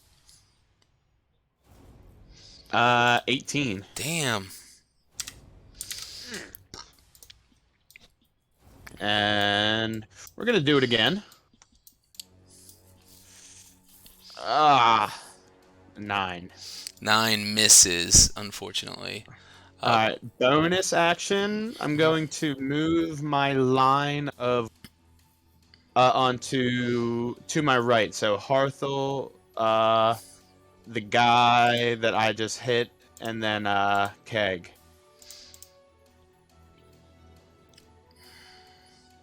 So let's Oops, see. sorry. Let me just draw that. Let me sorry. see. Let me see if you'll have to re-roll right now. It doesn't say that, so I guess you just. Luke, are you keep sure you doing want to your- do that? Yeah, because the Harple's Harville under my thing. spell right now. Yeah, but I can't injure him. It's not just injure, right? It says damage. Yeah, I So I can't. guess damage Okay, him. So okay. that's the question, Nate. Is that cool? Uh, yeah, the spell says damage. It's raw. It's Right. raw. Oh, I like it. That's how we like it. Mm-hmm. Only when it benefits me, just like in real life. It's got layers. Like an ogre. Like an ogre. Alright, so I gotta make strength for all of them? Is that what's going on right now? So it doesn't say that you. I mean, I imagine you would have to do it now, but it doesn't specify if it's now or at the beginning of their turn. Well, when you cast it, I do it at the cast. Yeah. So, yep. so we'll all start. three We'll of start with dude closest to you, Harthel, and then Keg. So, dude closest to you is, let's see, strength, right? +2. So 14. Yeah, it is. I think it is strength. Harthel's Yes. +3. 12, and Bad. then 15. So just Motherfucker. Harthel. Oh, really? Just Harthel, yeah. Oh wait, no. I'm sorry. What was No, it? I'm 11. It was I'm 11. Okay, I'm sorry. For some reason, I thought it was higher than that. Cool. Yeah, no, that fails. But you still have that wind, line going up. But they're holding their ground. They're holding strong there. Okay, now is your bonus action. Solrak, you're up. Alright. Just so you know, Mud is the only one that has not been touched yet. Well, that's about to change. Because I'm about to go stab that son of a bitch here. Yeah, go for it, man. First things first. It's talent time here! And I should have done a manlier voice. But I got a better one. No, that was perfect. 12 hits. It's... Yeah. 12 hits? Is he naked? Take it. It's huge. It's a 13 damage here. He's just kind of got like this like heavy fur on that he's wearing. As you said, 12 or 13 damage. And now I'm gonna one slayer him. Cool. These are horrible thieves. Ooh, that's a 26 here. 26 is a hit for sure. And that is an 8 damage. Cool. 8 damage. Very nice. Mud now getting his first taste of the actual battle, getting scarred up a little bit, getting cut up just slightly from Solrak. He's winces out from those slashes, and he's like looks at you with this like, he's got the fiery red hair and this mustache handlebar that goes up to these sideburns, and he's just got this like redneck look to him. He just stands up and spits on the ground. He's like, "Is that all you got, boy?" I'm just getting started, boy.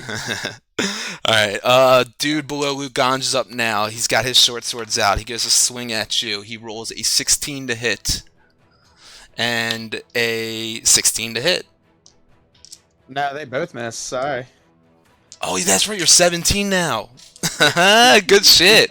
Swish, Aw- swoosh. Awesome. Good shit. So yeah, he goes and swings at you twice. And you just dodge out of the way on both of them. Wilmore. Alright, I'm gonna pop out, and I'm gonna cast level 1 Dissonant Whispers on Big Red. Where's Dissonant Whispers? So before I do that, I'm actually gonna put Hexblade, or no, I guess I don't have to put Curse on it yet. I'm not even hurt, because I'm amazing. Because So I hide in the hallway. because I hide in the hallway like a good guy. Dissonant Whispers level 1 on your boy. It's a 14 Wisdom save. 14 whiz.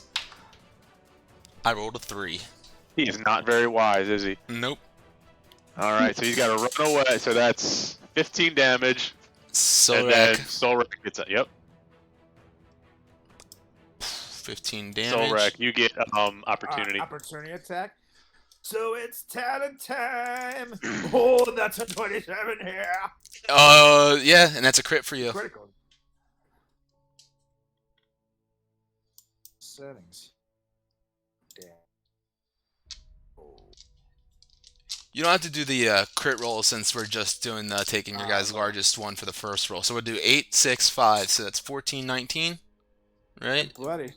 Oh, plus 2, right? 2, 21. Oh my god. Boy.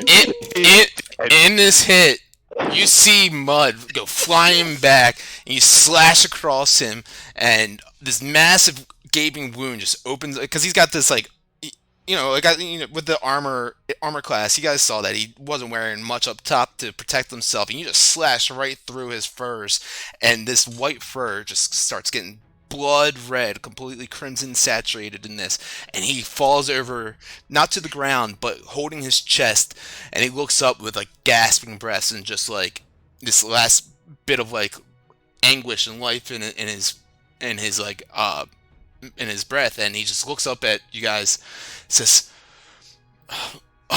Arthur was right, guys, we gotta just give him the money back and go. What happened to us? This all you got, boy? When your name is Mud, you ain't gonna have a name when I'm done with you. He spits on the ground again, but this time it's just like a thick, viscous, like blood, like just like that bubbly red blood, and it's just like all that he can taste in his mouth right now is this metal. And it's, guys, that I'm sorry, that's you guys gonna have your gold back. That's we surrender. Surrender? Robbed a church as well. Men have no honor. You let us. We let you live. You let us go. We'll I can't speak for all of us, but Harthel, I mean, and you guys look over at Harthel, and he's looking, worse for weather right now. He's hung over the crates and bleeding out and holding himself up and looking very pale. And says, he looks back at Mud just like with these droopy eyes, and Mud says, I think Harthel would agree. You guys can have your gold and just take whatever's in these crates. Just let us go right now with our lives. You can do that anyways. Here's the only way I'll let you go. Was promised. Stop robbing and including churches, innocent people. It all stops.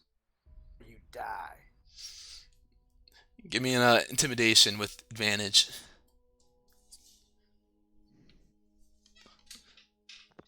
And you suck, man. 13. He's like holding like his chest, and you can see the blood just kind of filling up his hands and just spilling out underneath of it and pulling. And all right, you got our word. Just let us go. And he pushes himself up like to stand up straight, and like starts trying to walk by you. I'll let him by. Guys, come on. They got the upper hand on us. And, where's the gold? I don't let him pass. I go, where's our gold? It's like, Harthel, show him. Harthel leans back on the boxes a little bit. And he's looking super fucking weak right now. And he just kind of like knocks on one of the crates. It's like, you can find all your gold in here. I'll open the crate first. Sure it's in there. Yeah. You open up the crate. Go ahead and just give me a strength check real quick. These have not been going well for me tonight. You're the big strong man. This should work. A 16. Yeah, you go to open up one of the crates without using any kind of like supplies, a crowbar or anything like that, and you just rip open this lid. Inside of it, you see a nice pile of coins, and along with those coins, you see each one of your guys' satchels lying on top of it. All right. Well, they were truthful, but I don't trust you just leaving us here alone. So let's grab our stuff and then we'll go together. And you can scramble off. Throw some have any traps set up. We go. Just, go ahead and make a persuasion. Have to have much of a choice there. Persuasion. 12. 12. Look, we can do that, or we can act like we've never met and just part ways now. I don't think it would do you guys any justice walking around the streets of Nightstone in broad daylight with us. That's fair. All right, settle off. You better not let me catch you thieving again.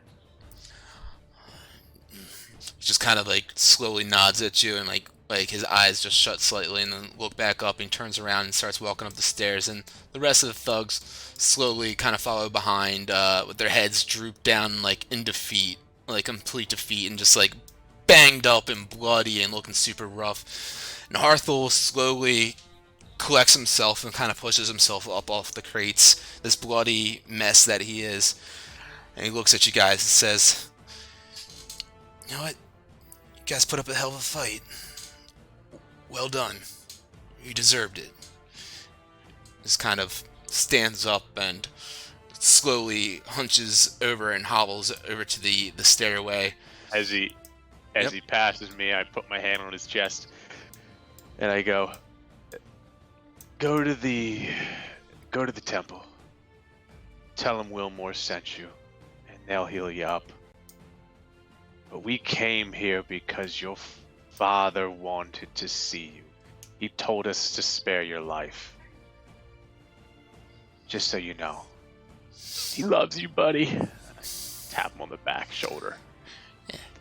See that definitely connected to him, especially in this moment where it seems like he's hit kind of a rock bottom in the basement of this grimy tavern with a pile of collected stolen goods, some taken from a church. And as you say this to him, you see kind of like sparks of light in him, and he looks at you and says, "Thanks, little man. I hope you get that blowjob one day." One day I will get my dick sucked. One day. I just sing that to myself for a second. And the five of them just slowly, in absolute defeat, make their way up the stairs and out of the basement here. Did he leave the crowbar by chance? Yeah, he did.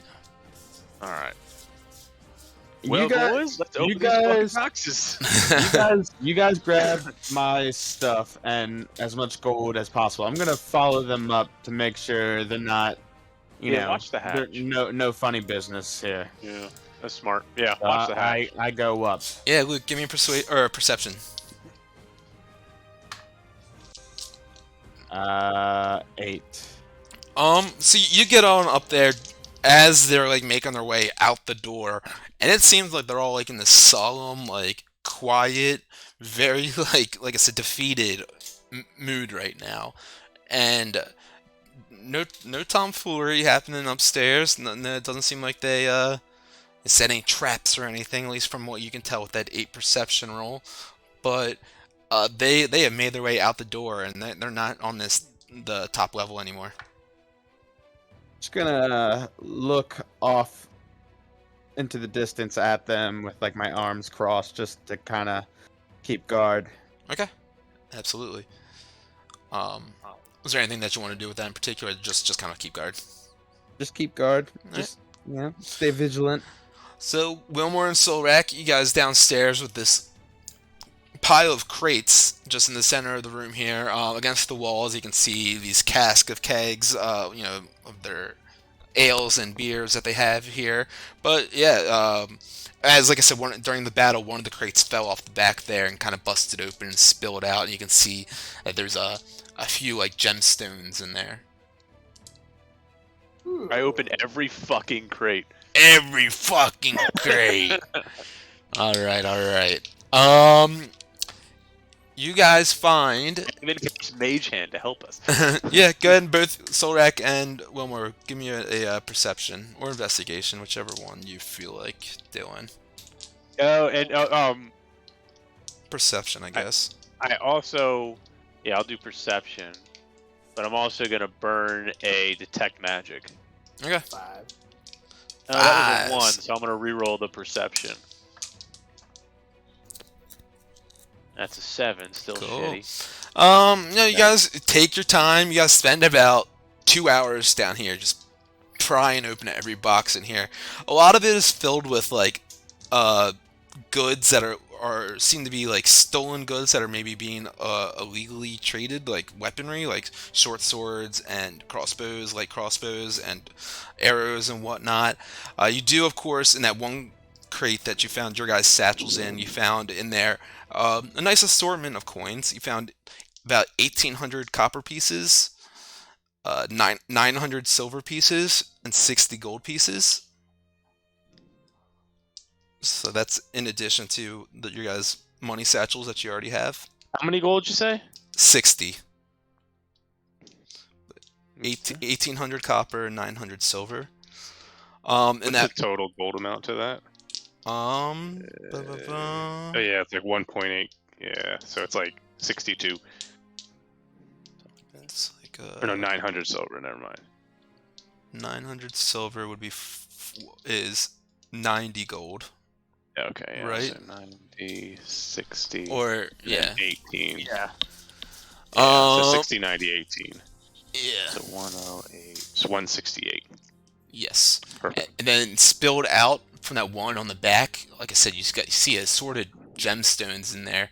You collect 2 diamonds, a bloodstone, 2 carnelians, an onyx, a quartz, a zircon, and also like within the coins that you guys found was you start digging a little bit more and kind of like separating like the gold, the copper, and the silver, and you find a few wooden coins in there. They're like half the size of like a gold piece, but there's an image of a golden goose on them. You also, you know, after searching the rest of the boxes here, you find things that seem to stick out to you. In particular, a large gold bracelet, an embroidered silk handkerchief, a leather bag with a patchwork image of a smiling face and some blue and red triangular geometric, like kind of tribal-like design around it. Excuse me. An alabaster mask, and a glass orb filled with moving black smoke. Now, of course, you guys don't need to take all of this, but like, you know, these are all things that seem to have been some goods that they've collected here. And with your detect magic, one of the things that particularly seems to be going off is this leather bag. Oddly enough, with the patchwork image of the smiling face and the blue and red kind of triangular geometric tribal-like design. And I think we should take the gold bracelet and the jewels in case we encounter our good friend Gorba again. Some good stuff we can trade. Well, I think maybe we just get him some hard hooch. That seemed like what he wanted. I don't think I really want to give him a fucking diamond. There are barrels of ale around you guys currently. If you want to also, they didn't say to help yourselves to that, but you guys can definitely do whatever you want. I'm gonna go pop one of those open and take a swig. Yeah, absolutely. Can't carry all that, so. You just kind of put your mouth underneath the tap. Well, yeah, you just kind of tilt your head back and start filling up your mouth with this dark, frothy, strong ale, and it's like parched after this battle, and you're feeling a little hydrated after that. Yeah. What was after the bloodstone, Nate? It was 2 diamonds, bloodstone, onyx, quartz, zircon, Carnelian. oh. Beautiful. Yeah. And then there's wooden coins. Yeah, I got the wooden coins, gold bracelet, silk hanky, leather bag, alabaster glass, and a smoke potion. No, it's alabaster mask, and then Mask. it's a glass orb filled with moving black smoke. Oh. In the case that you found that in, go ahead and give me an investigation roll. When you say orb, hold on, investigation. When you say orb, do you mean like a fortune teller's orb, or Yeah, like yeah, another like- one? So I'm gonna re-roll that. Yeah, like Okay. a crystal glass orb. Crystal ball. Yeah. Yeah. 22. 22, not 20. So you notice on this case that this orb came out of. You notice stamped on the crate a black dragon symbol. Kind Black dragon. of symbol. burned into it. Isn't there a black dragon symbol on the ooze? Who has that? What? Remember the black ooze we got from Waterdeep? The Lord. Yeah, the Lord's Alliance got it, didn't it? Gave it Oh, we to gave it to him? Oh, I wasn't here. I wanted to poison the waters of Daggerford with that. I just want everybody to know that. Would be cool for you to say that beforehand. All right. Amazing. Alright, so you guys find all this stuff. Solrak and Wilmer, you guys talk to each other about anything after you find this? And Glugon, did you make your way back down or anything? Yeah, I'll make my way back down. Alright. Well, this dragon symbol seems to be popping up quite frequently.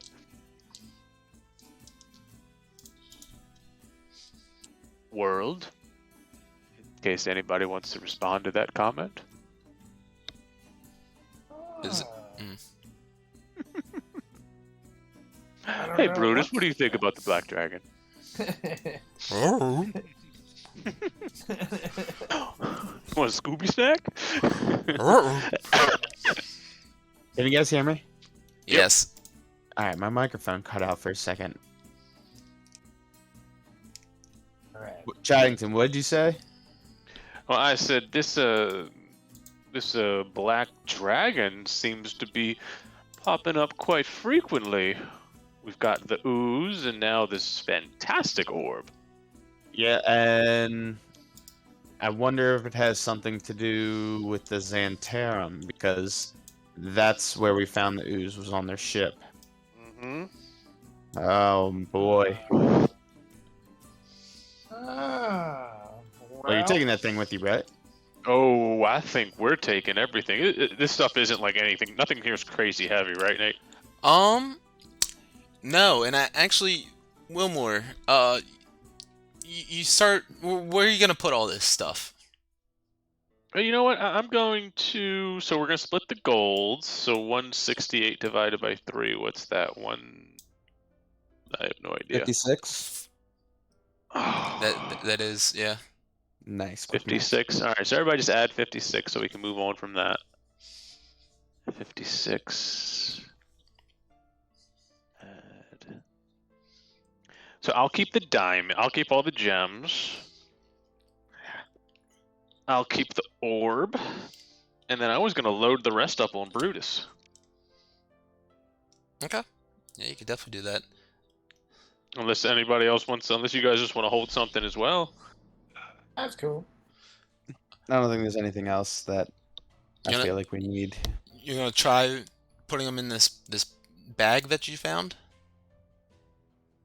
Oh, the leather bag? Yeah. I'll put them in the leather bag. Sure. So you you go ahead and you start putting the items in this leather bag, and for whatever reason, it does not seem like they are taking up any space in this bag.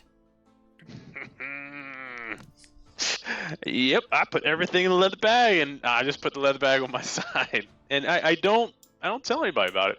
Okay. You know what it is, right? Yep. Okay. Chaddington is like right next to me, so can't I just see him? I'm just putting the stuff in a bag. You can make a perception check contested against his stealth check or sleight of hand. I'm gonna do that.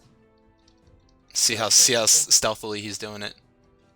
Ooh, a 19, finally. There you go. 16. Hold on, hold on. Hold on, hold He's on. gonna burn a hold bardic on. inspiration. Can I do? I give Solrak +1 with Yeah, our I was gonna protection. say, yeah. Hey, words, hold on. Attack roll, ability check, or damage roll. This isn't any of them, is it? This is an ability check. Okay. I go, hey, what you looking at, man? And that's a cutting word, so roll a d8. Oh my god.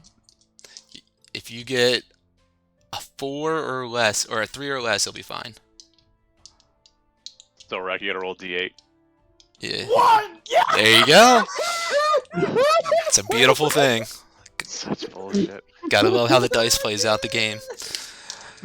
Solrak, Wilmore starts stuffing in the stuff in this bag, and you notice like he's like sticking in this glass orb and this mask and the bracelet and the handkerchief and all these things, and the bag doesn't seem to be expanding at all or like getting any bigger. Or you don't see that, but you see Wilmore kind of like notice something with the bag and kind of just slowly hide it to his side and like kind of put it there and he's like, all right guys, let's get going.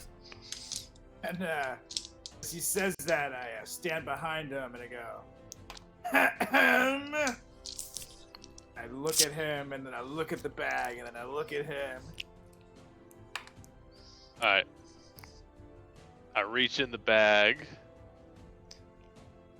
and I pull out the silk hanky, and I go, yeah, you're right, you got a little something right there. And I just kind of like brush his lips with it and put it back in the bag, and then just keep walking.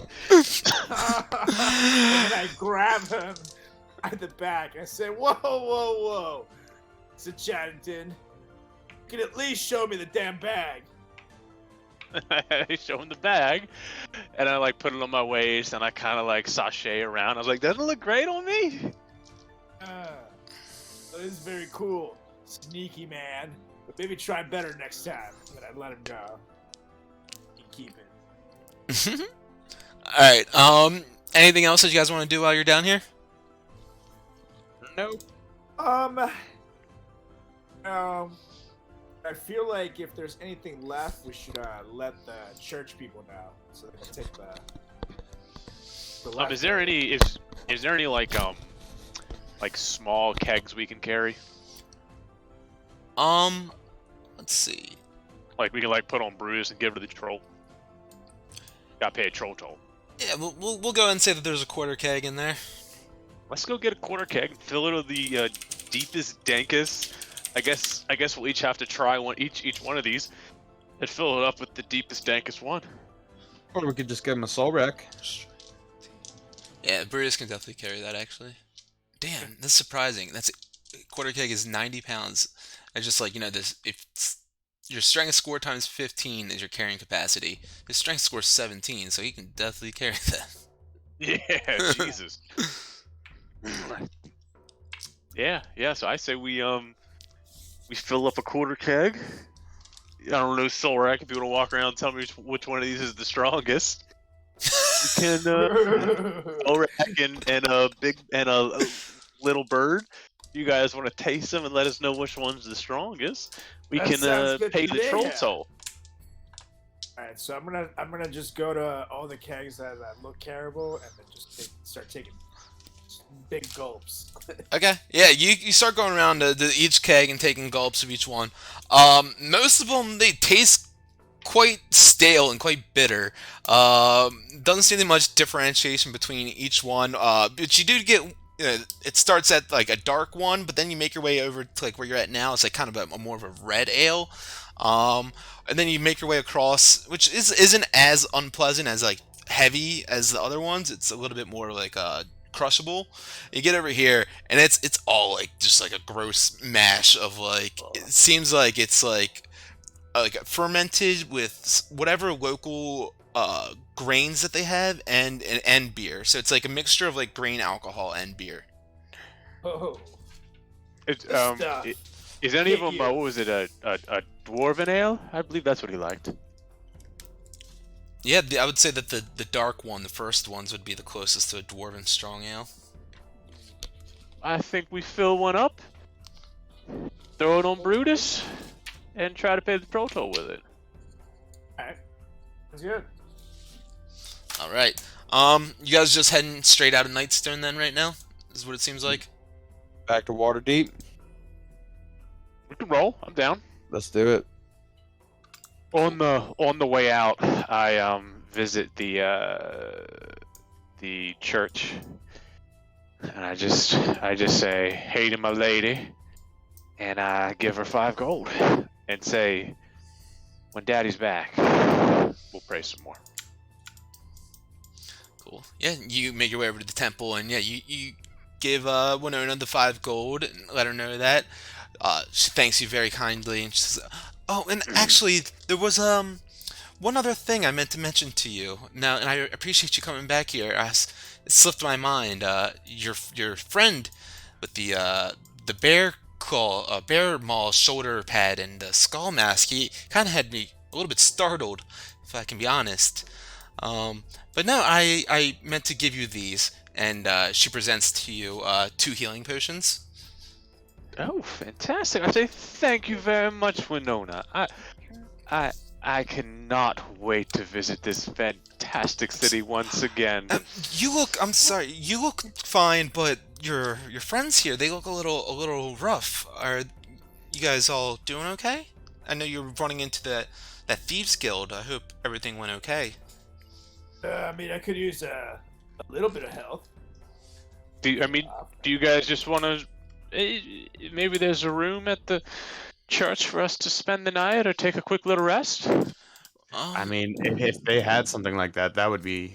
Do you guys just want to do a quick little short rest before we head out, or?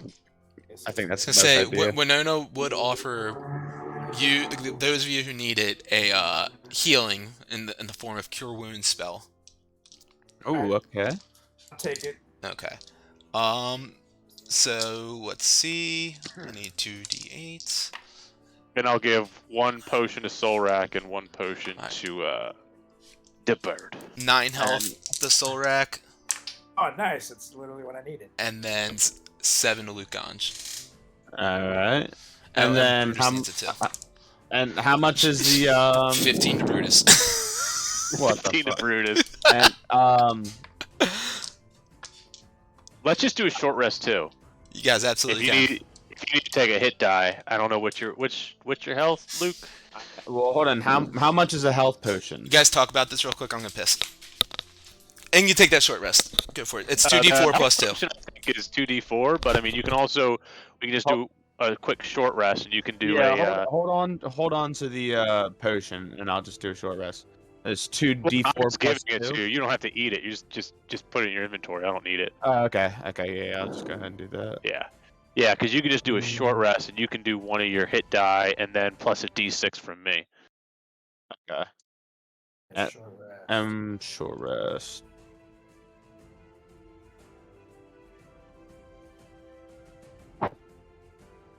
Yeah, and then if you want to do a hit die, do it.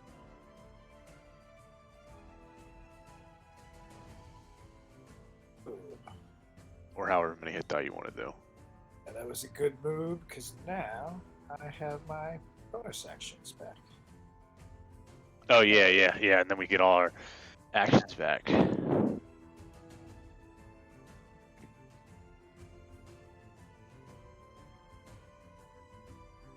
Starting to get fucking cold. Yeah, it is. I don't like it. Oh, you're Yeah. outside, aren't you? Sitting on my porch. Yeah. The last scene of The Shining. Yeah, no, like last game I actually had a space heater on my front porch, and I blew the circuit breaker to the house. So because my wife plugged in her phone upstairs for some reason the front porch and the spare bedroom wall socket are on the same circuit breaker. And it just blew up. So yeah. Blowing shit I up need over to there? get a propane one. Oh, so I'm outside. It's cold, and I was saying last time we played, I play on the porch because I don't want to wake anybody up. I plugged the heater in, and my wife plugged her phone in, and like the circuit breaker blew to like the house because yeah. for some reason the front porch and the spare bedroom outlet are on the same circuit. Made no sense. Yeah, that's strange. Yeah, this house is so ass backwards. It's insane. I can't tell you how many fuses I have blown from, like screen printing equipment, like my flash dryer, like the belt dryer that I use. I didn't like screen printed like all year, but like I would literally blow a fuse like every 5th time. I would probably print. You're like probably like borderline getting flagged for growing weed in your house. Well, they wouldn't be wrong. It would be wrong, but if you like, because I was watching like it wasn't like a documentary, it was something, and they were like one way that they find grow houses is because you just see in the middle of nowhere there's just this like $3,000 electric bill. Yeah, and they'll also do like actual like overhead aerial shots, and they'll see how much energy is being like used like in these places. Oh wow! And like like you'll fly over like a shed, and this shed will just like have like thousands of lights going off in it, and they'll be able to tell that from like some sort of infrared or whatever they got going on. 200 degrees for some weird reason. Yeah, right.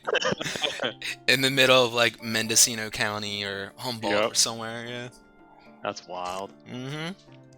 I need to get a propane heater, but yeah, let's do it. Was Luke gone? Was that something? Luke stepped out. Yeah, I think. You guys. So it looks like you guys took a short rest. It looks like Luke did 2 hit dice to heal. Wow, he really needed to do that. Well, I was at 43 on 1, and I was like, well so you could have done more 1 hit die plus you get a D6 since I'm in the party. It's all good. Yeah, whatever. Alright, so let's see. You guys took a nice little rest. You guys asked Winona if you guys could maybe just, rest in the pews of the temple real quick, and she said, that's not a problem at all. The temple is a welcoming and open home to all that are seeking refuge and the warmth of the Reverend Mother. So you guys got that little rest in you, feeling rejuvenated. At this time, you guys spent about 3 hours at the bar doing the investigating and prying open all the crates and battle and all that. So it's early afternoon at this time. It's about 1 or 2 o'clock in the afternoon, probably closer to 2 o'clock. And it's still like a lovely day out. And do you guys want to head out of here to start making your way back up the high road, or was there any other business that you wanted to attend to? Let's get the fuck out of here. Let's find that little guy. Yeah, Are we bringing Zeke with us? We should. He was cool. He wants to fight the giant. I say why not? More chicken for the fodder, if you know what I'm saying. Yeah. And I something got about me his a little meat dreams. shield. Yeah. Those dreams that he had made me think that he might be useful. I dream of watching a halfling get murdered. Just don't look in the mirror. That's not me. That was part of the dream. Alright, so guys just want to make your way up that north part then? Yeah, just go take a look for Zeke. Yes. Alright, so you guys can move yourself up there. Sorry, I'm just doing some stuff on the back end right now.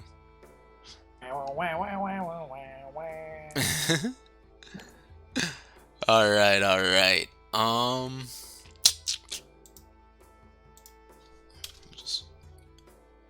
So we got up here. Did you guys make your way to the water? Is that where you guys went? Okay. Yeah. You guys make your way over to the water to look for good old Ezekiel, little Zeke as you guys were calling him, or little Z or something like that. And you guys don't see him over by the water. You're looking around a bit. Why doesn't everyone give me a perception check? You do see a couple local fishermen look around there. 11. 14. 11, 14, 12. You guys are looking all around. This guy, he seems excited. Like, where is he? He said, meet us right over here. And Luke Ganj, you look over, and lo and behold, you see little Ezekiel standing at the edge of the road over by the bridge that crosses the north entrance of Nightstone. He's got a backpack on, fishing rod, 2 fishing rods actually that you can see attached to it. He's got a longbow strapped to his back as well. He's wearing like these overalls. He's kind of like looks like he's like whistling and kind of like doing this like little shuffle, like he's antsy or excited or maybe both of them. Ah, guys, found Zeke. He's right over there. Oh, he looks fucking ready too. Zeke! Kind of man. Big Z, I'm gonna hop on Brutus. Because he's my Yeah, you hop on Brutus and just like kind of like like I mean, it sounds like a horse, like because you like hop on him and you take a breath away from him for a second. And he's kick him up on the side and get him going, and he starts taking off over towards little Ezekiel over there. And yeah, you guys can all make your way over there now. And oh, my shit just flashed. You see Ezekiel, he's still like Lugon saw, he's like whistling and kind of like standing there, looking very, very ready and whistling, and he's got his big puffy sideburns and his hair slicked back and these denim blue kind of overalls with this patchwork long sleeve button down shirt underneath of it. And he sees you guys and hey guys, I told you sorry it took me a little bit longer to get my stuff ready. I had to restring a rod for John the fisherman down there, and then he had me do a bunch of other bitch work, and I know you guys don't want to hear about that, but I'm here, I'm ready to get going, and I noticed that you guys didn't have a fishing rod or any tackle or anything, and I decided maybe I could string another one for you guys, and you can have this one if you want. Oh, it's very nice of you, little Z. Appreciate you. And I pat him on the head. Now, let's get going. We've had enough time stolen away from us in this town, if you know what I mean. He looks up at the sky. Yeah, it's, not much daylight left. Let's hit the trail. Is there anywhere you guys were heading up first? You just looking for giants and looking for battle. Now that we have the sword, we gotta find our good friend Harshnag. I guess we should get to him. Yeah. We've got to head up to Waterdeep. Yep. We've got to head up to Waterdeep. Oh, Waterdeep. Oh, I've never been up there. It's a city of splendors, I hear. Oh, there's many a splendor, my friend. Oh, wow. Little Zeke in the big city. I can see it now. Well, one step at a time, little man. One step at a time. You trying to be in Waterdeep for too long, Lil Z. Oh, sure. You got a lot of ground to cover, I'm sure. Lots of Yeah, giants out here. Let's Alright, go, my Enough friend. chit chatting. Let's go. So, who's taking the lead? I shall. All right, I got the back. the back. More of a back kind of guy. Okay, I'm riding my noble steed. love it. So you guys start heading up the northern path here out of Nightstone onto the high road, and yeah, getting on out of here. Like I said, it's about 2 or 2:30, pushing 3 o'clock now in the afternoon as you guys make this trip out. Why doesn't everyone roll a d20 for me? Kinda hot. Cheat this. What the fuck? Which one's a 20? Well, That's it was a 17. D4 accidentally got mixed in there. Whoops, that's not the trail I wanted, but that'll Oh, I got a solid 4. Nice. The nat 4. Natural 4. I've been rolling those all day today. Luke, yours was a 21? Or, No, it was that doesn't make 17. sense. Yeah. Okay, 17. Gotcha. Yeah, D4 accidentally got mixed in. Gotcha. Luke, you roll for me a d4. What? Do you want to just use the one that I rolled already? Oh, Or yeah, another so one. it was a 4? Yeah, you're welcome. No, that's fine. Yeah, cool. Let's see. Whoops, sorry. Alright, so you guys start wandering up the path a bit. Oh, let me add Zeke in here. Yeah, man. Sorry, I gotta reload this page because now I just added him to the party, so now I can actually add him to the Little Z. yeah, but my It's a good time for me to pee. I'll be back. yeah, definitely go right ahead. My shit's being slow.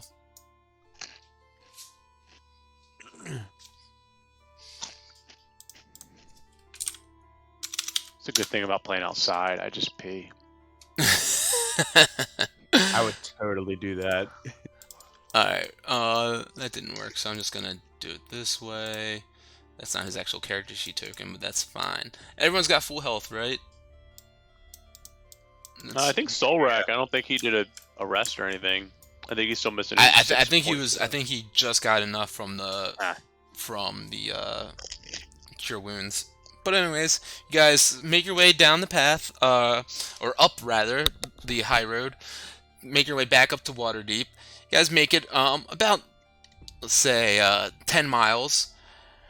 Close to then, you guys, nothing too exciting happens yet until you get to an area where, let's see, you see an opening down the path here. And as you guys get a little bit closer up the path, let me add Ezekiel back into here. You guys can see out in the distance as you guys get a little bit closer, just a couple of elk kind of grazing in the distance and enjoying the greenery and some shrubs and just kind of milling about. Looks like there's 3 of them from what you can tell. Solrak with you in the front. Oh, he's pissing, that's right. Chaddington, I think we found some food. If we really want to kill them, then I mean, I guess we could always have elk. It's what's for dinner. Ah, delicious. It's a bird delicacy. Ezekiel is like, oh, elk is that's a fine meat there. Oh, you know, it's eating tons of fish. You know, the last few years, I can't tell you the last time I had a nice juicy elk. See, I like you, Zeke. All right, I'm gonna. Let's see. Hey, Chaddington, you want to hit him with a simultaneous Eldritch Blast? That'd be kind of hot. Just a bunch of Eldritch Blasts on one of them and see what happens. Yeah. Is one of them that is ruffling a little bit smaller than the others or bigger? Like what do they look like? What's the plumpest elk? Yeah, they're all fairly large. The plumpest one, let's see. Luke, you roll me a d4, and Wilmar, you roll me a d4. 3. The plumpest one seems to be the one that's furthest away from you, and the smallest one is the one that's right in the middle. Okay. Should we go after this first one? Actually, I guess we can go after the medium one. Solrak, you back? Nope. Let's wait for him. Or we start killing things. Just going in, slaying.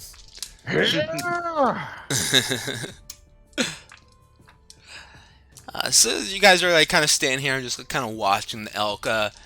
Ezekiel kind of pulls out his longbow and starts steadying as he pulls out an arrow as well and draws it back and starts steadying it. And you guys just let me know when. You know, I'll give it my best shot too. We'll all go together.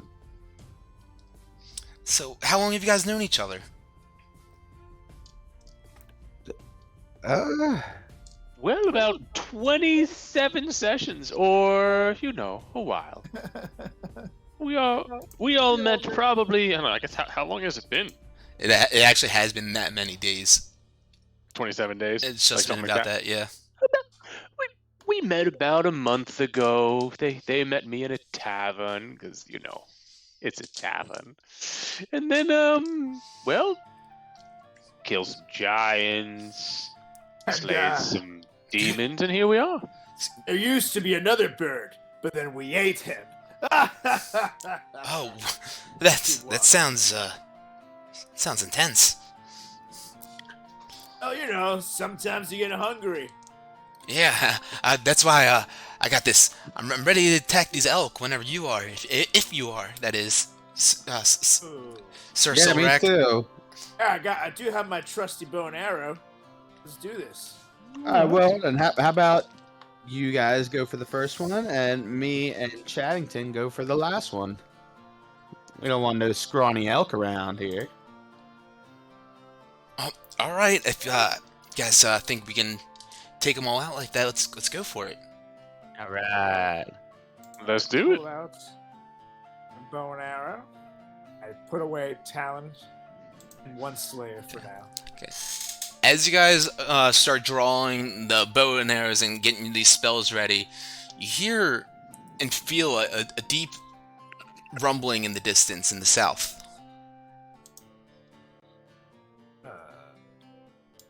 Like a ground shaking or a rumbling? Like the ground shaking slightly.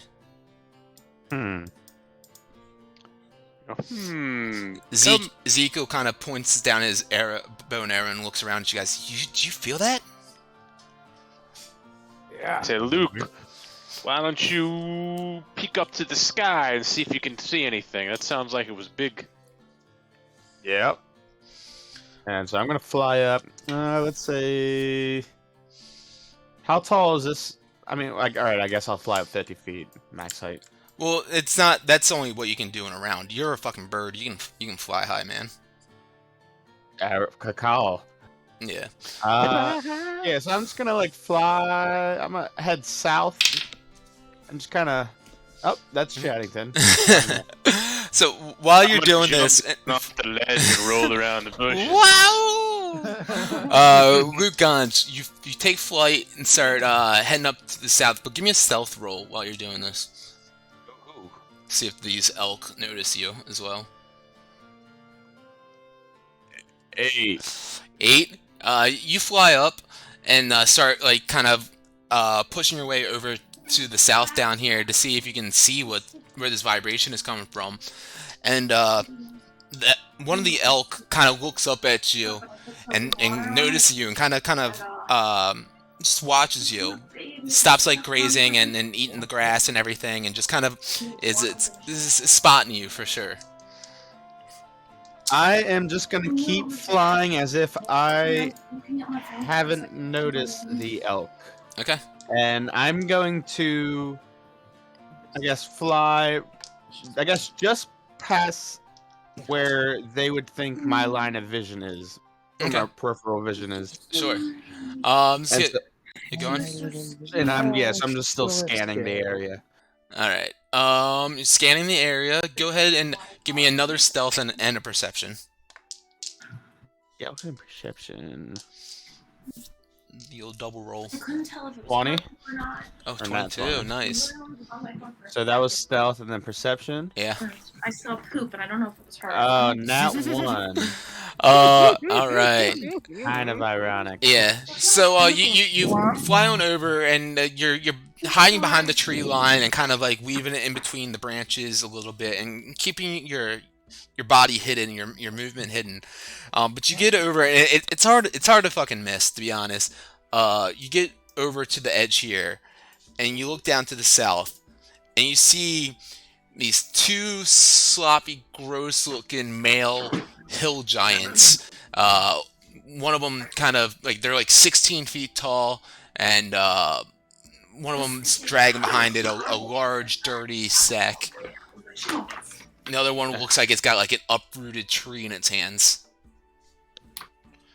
And it looks like they're walking up towards the direction of the elk as the earth just keeps on boom, boom, shaking under their feet. I'm gonna pull a quick U-turn and proceed back to the gang, and just gonna let them know, guys. You know, we got two giants coming our way, essentially. Giants? Is it time? No, no. I don't think it's time yet. I mean, are you sure? I feel like it's time. Relax, little man. It's not time. No.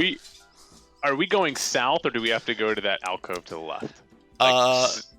Will or Solrak, you led, so give me a survival. Like you led to here, so give me a survival roll to see if you remember where you're supposed to be going.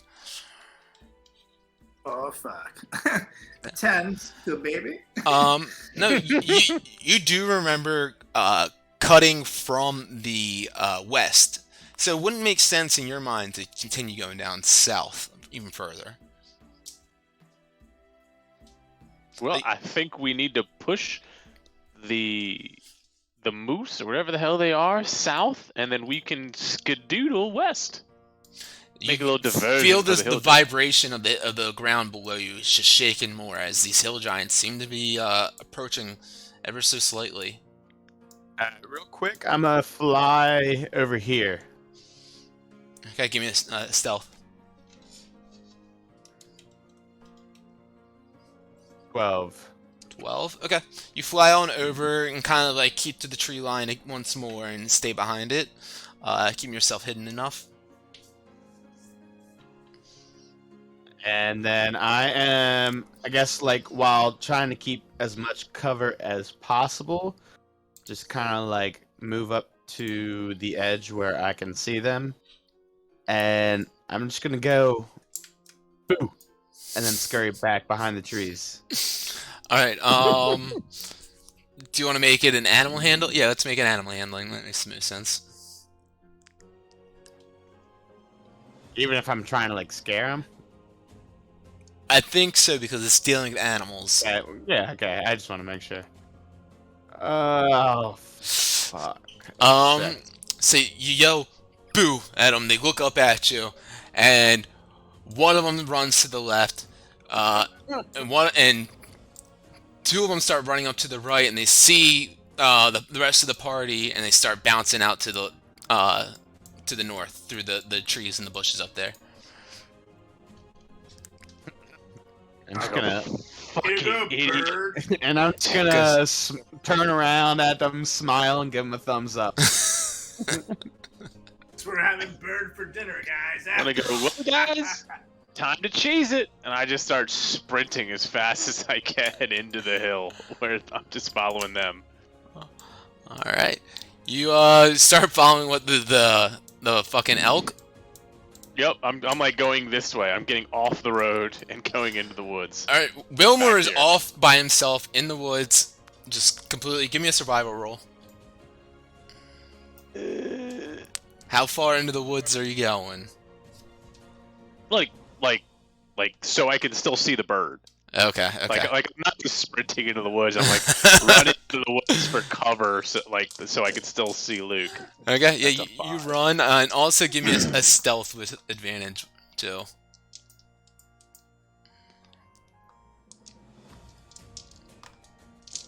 Nat 20. Cool. Yep, you run through, you just kind of sprinting after the elk, and you slide and you hide behind a bush up there. And these hill giants, they're making their way up, and you guys can see one of them stops with the giant tree, looks like a tree, uprooted tree in his hand. He points it out in the direction of where the elks like ran off to. He's like, "Oi, looks like we found dinner." And the other one just like kind of starts dragging the sack behind them, and they start picking up a little bit of speed and moving up there. And they I put on my invisibility ring. yeah. Do they see me? That's your stealth was high enough. Fuck yeah. I'm alright. Solrak, gonna are you doing try- anything? I'm staying put with the little man and Brutus right now. And I'm gonna try while like staying undercover, try and like I guess like get Solrax, Zeke's, and Brutus's attention, like while making gestures, like insinuating that the giants are coming. All right. Go ahead and make another stealth check with that. And yeah. 19. Okay. And then yeah, so you start making like signs to Wilmore and Solrak. Yeah, I say that they notice you doing this. Maybe not so sure exactly what you're saying, but they see you making these signs. Okay, so Hey, little Z, what the hell? Do you see that? Point to the bird. Yeah, I'm not sure what he's trying to tell us, but I mean, I don't know. I see my opportunity right now, and you see him like his making like fists with his hands and like just getting really excited. He's like, man, I just want to go out there. You got my back if I go out there, right? Oh! I grab him by his back. You lead the fighting to me, little man. Oh, It's come your on. Time. Let me at him. Nah. When it's your time. Oh, come on. Now you be quiet. And get up there, get close to the bird, and see what the hell he's saying. But if he's making signs at us, clearly he's trying to be quiet. So The hill giants make their way up to the complete like crossing the roads now, and the one that has the uprooted tree in his hands, he looks over to the left and then looks up to the north, and he like says to the other giant, two there, one here. Where should we go? And the one with the sack kind of just like slowly lifts up his hand and points up to the north where the two ran off to. And they just one kind of nods at the other, and then with the earth shaking underneath, then they start making their way up there a little bit more. shit. And as they do this, I sign over to little Z and Brutus to run over to this tree and hide. Okay. Hold on. I need Sorak to make a stealth check. Oh, little Zeke rolled a 19. Damn, and Brutus rolled a 13. Plus And his... 19 for Sorlak. Cool. Yeah. You guys quickly make it all the way over there, and just hide behind like a tree over there, and like your guys, it's like a totem style, like in Scooby-Doo. You guys see like your three heads kind of peeking out from behind the tree and looking at the giants approaching. And Ezekiel, oh come on, they're right there. And then as I shush him, I'm going to put my crossbow away and take out the giant slayer sword. Just in case. Yeah. Love it. Lucan, you were gonna say something. If I were to like peek out and like look at them, would that provoke a stealth check? Yes. Okay, then I will not do what I was gonna do. Okay. These giants keep on making their way up there and just trying to find whatever food they can get. And as they get their way up there a little bit close, like, to the tree line, to this hillside here, the one with the uprooted tree in its hand stops and kind of looks around for a second and goes, "Hey, you smell that?" And the other one kind of just like shrugs its shoulders a bit. "No, I smell bird." And the other one just kind of like isn't paying attention to him. He just kind of like points up towards the elk. We have elks up there though. Bird closer. I'm going to, I guess, look at them and see where they are. Yeah, go ahead and give me that stealth. Fuck my life. 14. You sneak on up, and you're kind of like army crawling, like knees and elbows to the ground, and pull on up to the edge of the cliff here. You see the two giants very fucking close to this edge of the cliff. Who was the one? Which giant was the one that said Closest to you? That he wants to go for bird? Yeah. Okay, so I am gonna use my awakened mind, telepathically speak to him. Yes. And tell him, go for 2 elk instead of bird. All right, make a persuasion. I like that. 7, but I'm gonna use my guided. No, shit, no, I can't. It's 9. I didn't say you can make an advantage with that. Okay, cool. Ooh. Trajan. 13. He looks around. He's like smelling. Bird smells dirty. Let's get elk. Yeah. And they keep pushing on upwards. Everyone make one more stealth check. Fuck, man.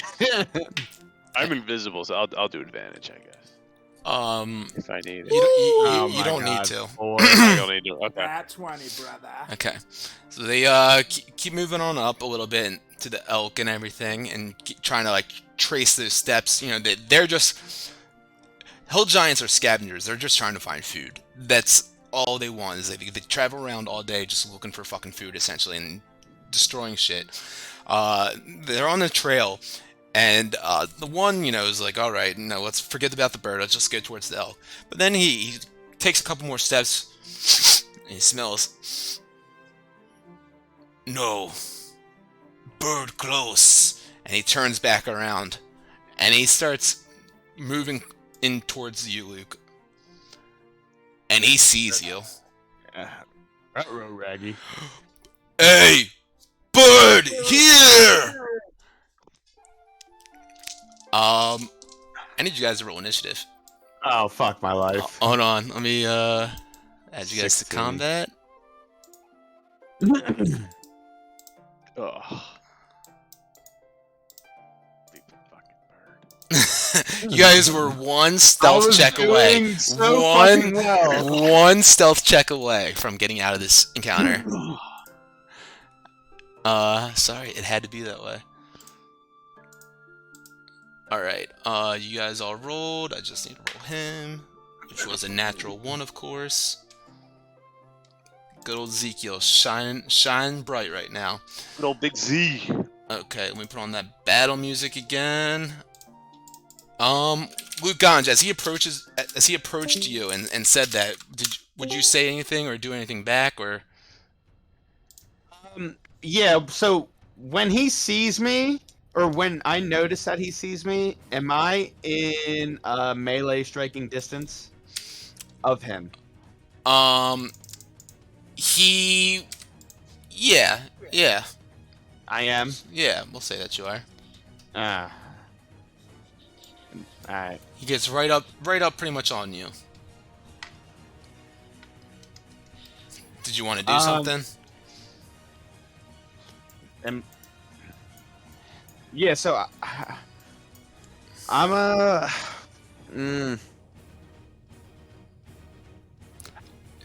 I'm gonna speak giant to him. Alright, what are you gonna say? Say, fellow giant, what are you guys doing here? I look over at little Zeke and say, why is he talking like that here?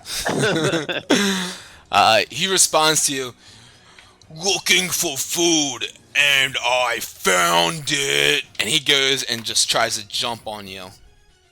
Oh, what? So then I'll try and fly away if I can. Well, he missed as he jumps up and he tries to Good, squash you. It's Brutus's turn now. We're at the top of the order. We're gonna go for it. Alright. Brutus comes. Actually, Brutus is quite scared. He hides behind Solrak a bit and just barks up at these hill giants and gives you advantage on your first attack, Solrak. Wilmore, you're up. Wilmore's up, baby cakes.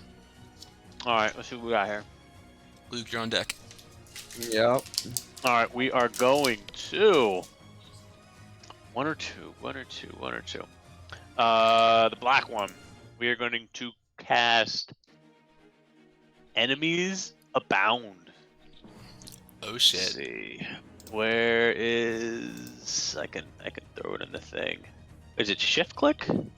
No, if you just click the spell and then on the very top of it, by like the title, like when send you the click game the side log. thing, yeah, exactly. Have fun with that. Yeah, pretty much like if it fails, like it thinks everyone is an enemy, right? Yeah. Yeah, okay. So intelligence 14. Let's see what my intelligence modifier is. -3. That's fun.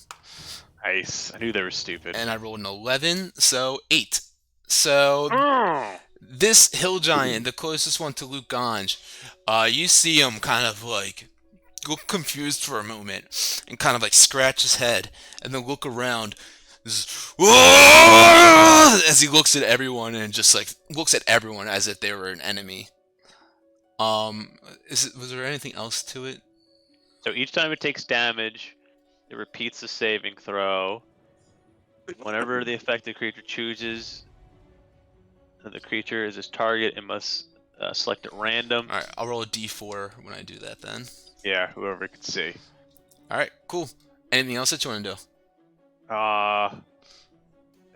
They've got it. I'm gonna cheese it. I'm gonna go like as far fucking way as I can. How far can I go? You can go run up north into those woods if you want, or you can slide down this hill if you want. It's about a 20-foot cliff, 25-foot cliff. I'm gonna go to the edge of the cliff. Mhm. Go like right down here. All right. Anything else? That's all I can do. Luganj. Oh, jeez. All right. A quick question: can I use a cantrip as a bonus action? No, unless it has the bonus action, like it's specified to it, like the Okay, casting no. time on it. You know, they say 1A next to it. The only bonus action spell you have is spiritual weapon, which is not a cantrip. Yeah. Okay. All right. I So, look, am. Huh? Never mind. You're fine. I'm just talking to myself. I'm gonna. I guess attack him with my Lightbringer. Okay. How? Yeah. Jesus, it's a 9. All right, I'll use Guided Strike on that. So, let's see. That is. You gain a plus 10, so 19. Yeah, that hits.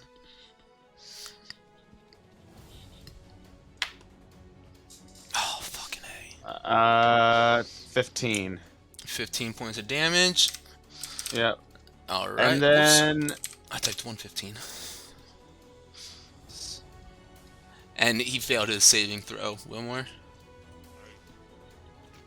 Alright, and then now, as my second attack, I can't do a cantrip now. That would just be one whole turn, right? Yeah. Okay. Alrighty. Alright, alright, yeah, so we'll just attack him again. Hold on 1 second.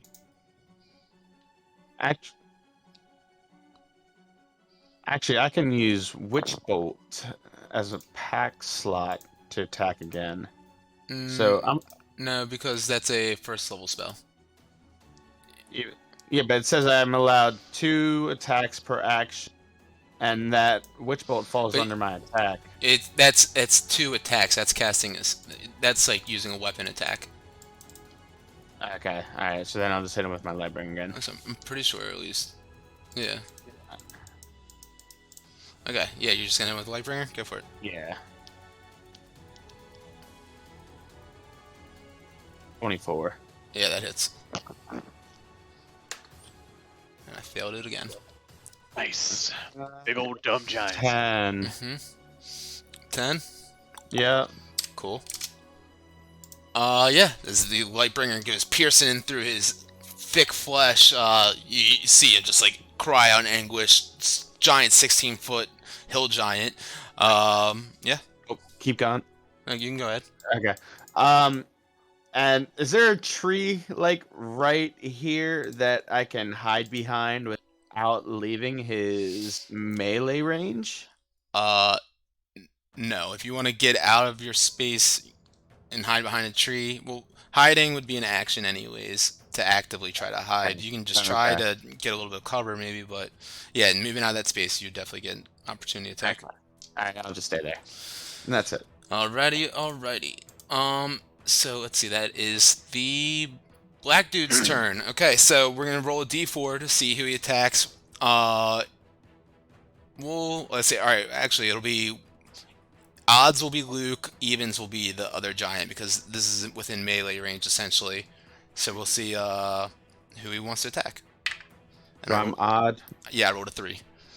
Oh, fuck me. Fuck. It was close. All right. So he has this big, giant, uprooted tree in his hands, and you just pierce through him twice with the Lightbringer. He look down at you like you're this puny bird, and he just lifts up this hulking, big, massive a tree. Yes, he rolled a 19 on the first hit, so that's a 27 total. Holy And then I rolled a 15 on the second hit. Oh my god. So that misses, right? Yeah. One. Hold on. 3 D8. That was the total on that second roll. So, Okay, yeah. yeah, I could tell you're a little confused. 11. Aroused. Doing a lot of He does. addition there. 24 points of bludgeoning damage on you. As this massive tree he comes overhead with it and just slams you with it. And he looks at you and says, "We're having bird for dinner tonight." Hey, that makes two of us, huh?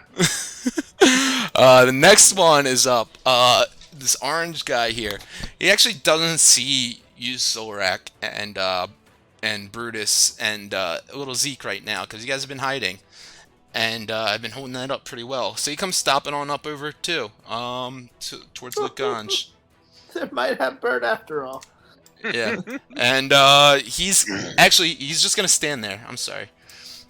He reaches down and grabs a giant rock off the ground, and he picks it up and he's just like holds it in his hand, like feeling the bounce of it, and then he wields it your way. God, I rolled another 19, natural 19 with 8, so it's 27.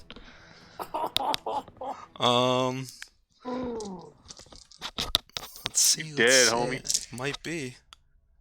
Who, me? Yeah. You about to be dead. You're all the way over there. Throw in the rock. I didn't hear. He did 27 points of bludgeoning damage to you.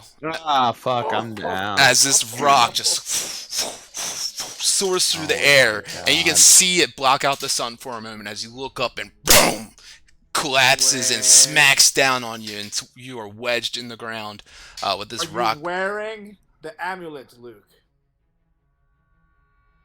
That was only for crits. Oh. And you have to attune to And it. I have to get Okay. Sucks. Solrak, you're up.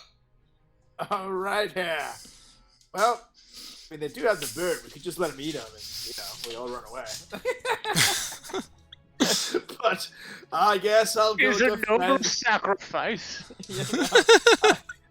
I guess I'll go defend my friend in quotation marks, and I'm gonna go into rage here. Wow. I'm pissed off. Yeah, man. I mean, they just took down your bird fellow over there. And I have enough. Yeah, I'm gonna run up to this giant here Oh yeah. and take my first swing ever with the giant Slayer greatsword. Yeah.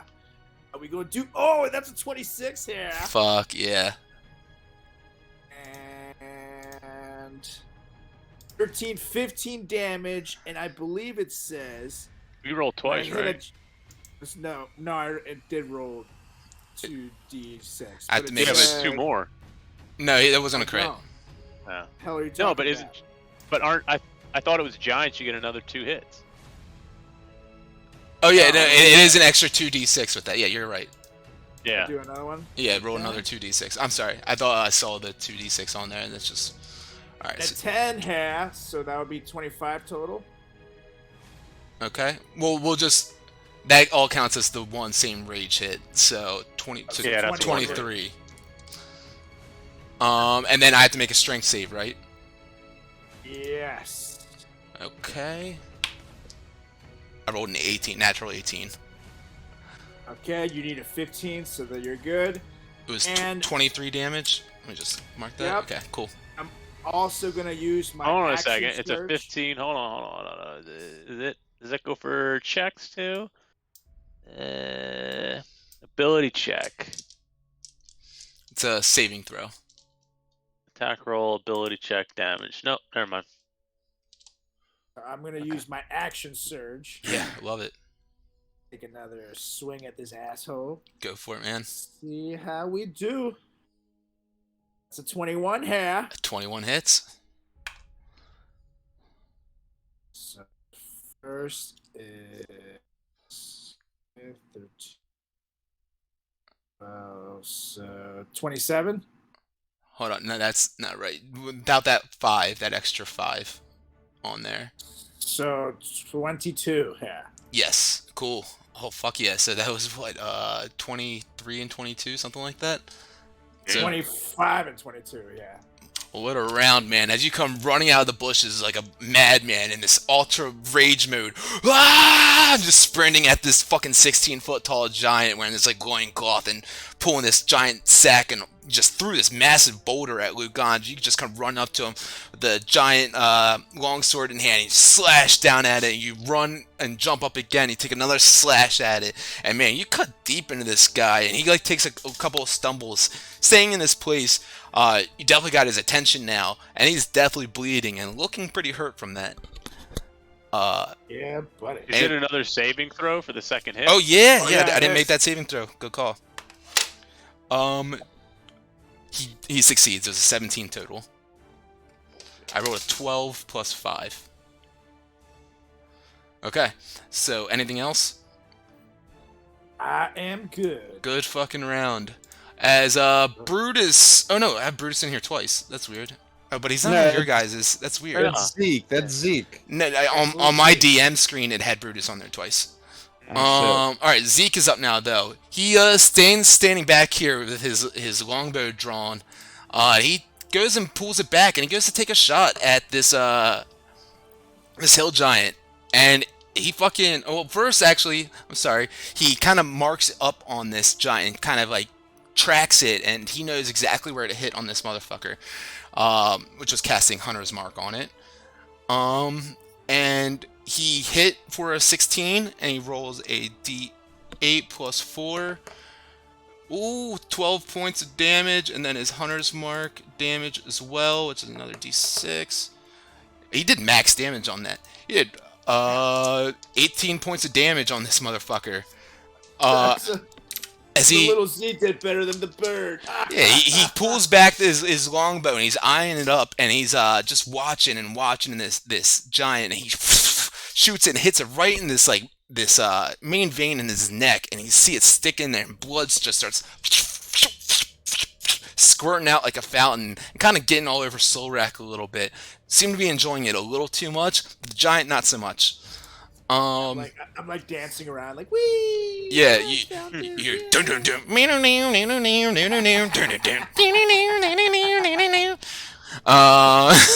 So Brutus is up now. He sees you running up there and attacking this giant, and he doesn't want his homeboy Solrak to be at it alone. So he goes up and goes to attack. Missed the first one, and the second one he goes to bite up at. Does that hit? Just misses as well, actually. And that's his turn. Wilmore, you're up. If I go down this slope, I can still hit Luke with a heal spell, right? Which heal spell is that? Healing word? As long as he can hear you. Healing word. Which is- Okay. He just has to hear me. Okay, cool. So then we got space. Yeah, I mean, you So literally we're do it gonna- right now, though, too. Nah. We're gonna wait. So I'm gonna slide down the hill and roller 30 down to here. Or actually, it's like 25. Yes, actually, I Give can me focus. a acrobatics check, though. Acrobatics at 20. Cool. Yeah, you So slide wait. down just like fucking beautifully. And then beautifully, just fucking beautifully. Just nail it. It's so pointless, yeah. I'm going to. Well, he could have taken damage. That was the point. Yeah, I'll healing word the bird. Oh no! Oh, I hit it twice. No, wrong one. I'll healing word the bird, so he can attack pack slot, and then we're gonna do double Eldritch Blast on orange. Okay, cool. First one's a 10. Oh. 10 misses. And second one misses too. It's Yeah. 11. Did you roll that healing word? Oh, no, I didn't roll it. Healing word. 6 health. Not gonna matter. He gets hit, he dies. But at least he's stable again and back up. And Yeah. you're still on the ground, Luke Ganj, but you are stable. Was that the end of your turn? One more. Yep, that's the end of my turn. Luke Ganj, you're stable, up to 6 health, laying down on the ground, prone still. You got this big hill giant standing over you. What you do? Right. I am. Hold on. I'm going to use my awakened mind to telepathically speak to the giant right in front of me. And I'm going to say, go after the big smelly one like your giant. Okay, give me a persuasion.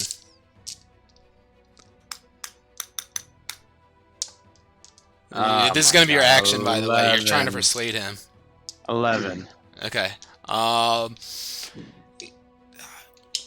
Looks at you and then looks at the giant, and he seems a little confused. The DC I had in mind was 12, and I want you to.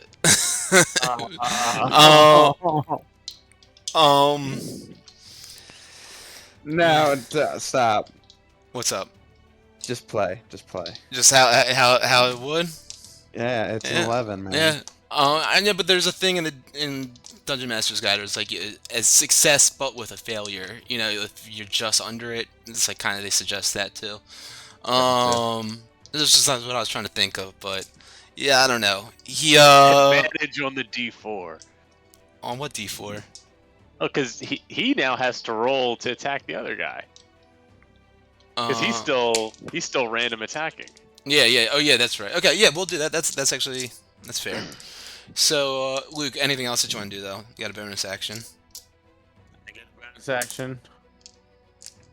Oh, hold on one sec. Persuade him again. Action, Come bonus on. action. Camille, come on. Nah, I can't do anything. Okay. You don't want to use spiritual weapon? No, I don't have any second level spell slots. Oh yeah, we haven't long rested. Oh, Short that's rest. right. I did a short rest. All right. Okay. So it's this guy's turn now. Odds are you. Evens is the other guy. I rolled a 2. Yeah.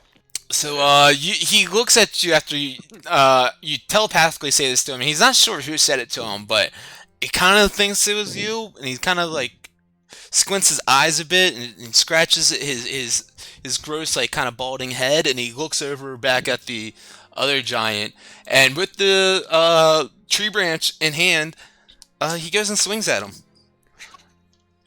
He rolled a 15 total, which hits. Okay. 1,000 damage. Yeah, 1,000 damage. Let's see. Where are my d8s? Wow, that was a big one. Fucking A. He does, he picks up the, god damn it. He picks up the tree branch and swings it wildly at this guy and just knocks him upside the head. Does 25 points of fucking bludgeoning damage on him. Nice. That one now looking a little bit. I get an opportunity attack, right? Yeah, he did leave your range. Go for it. Nice.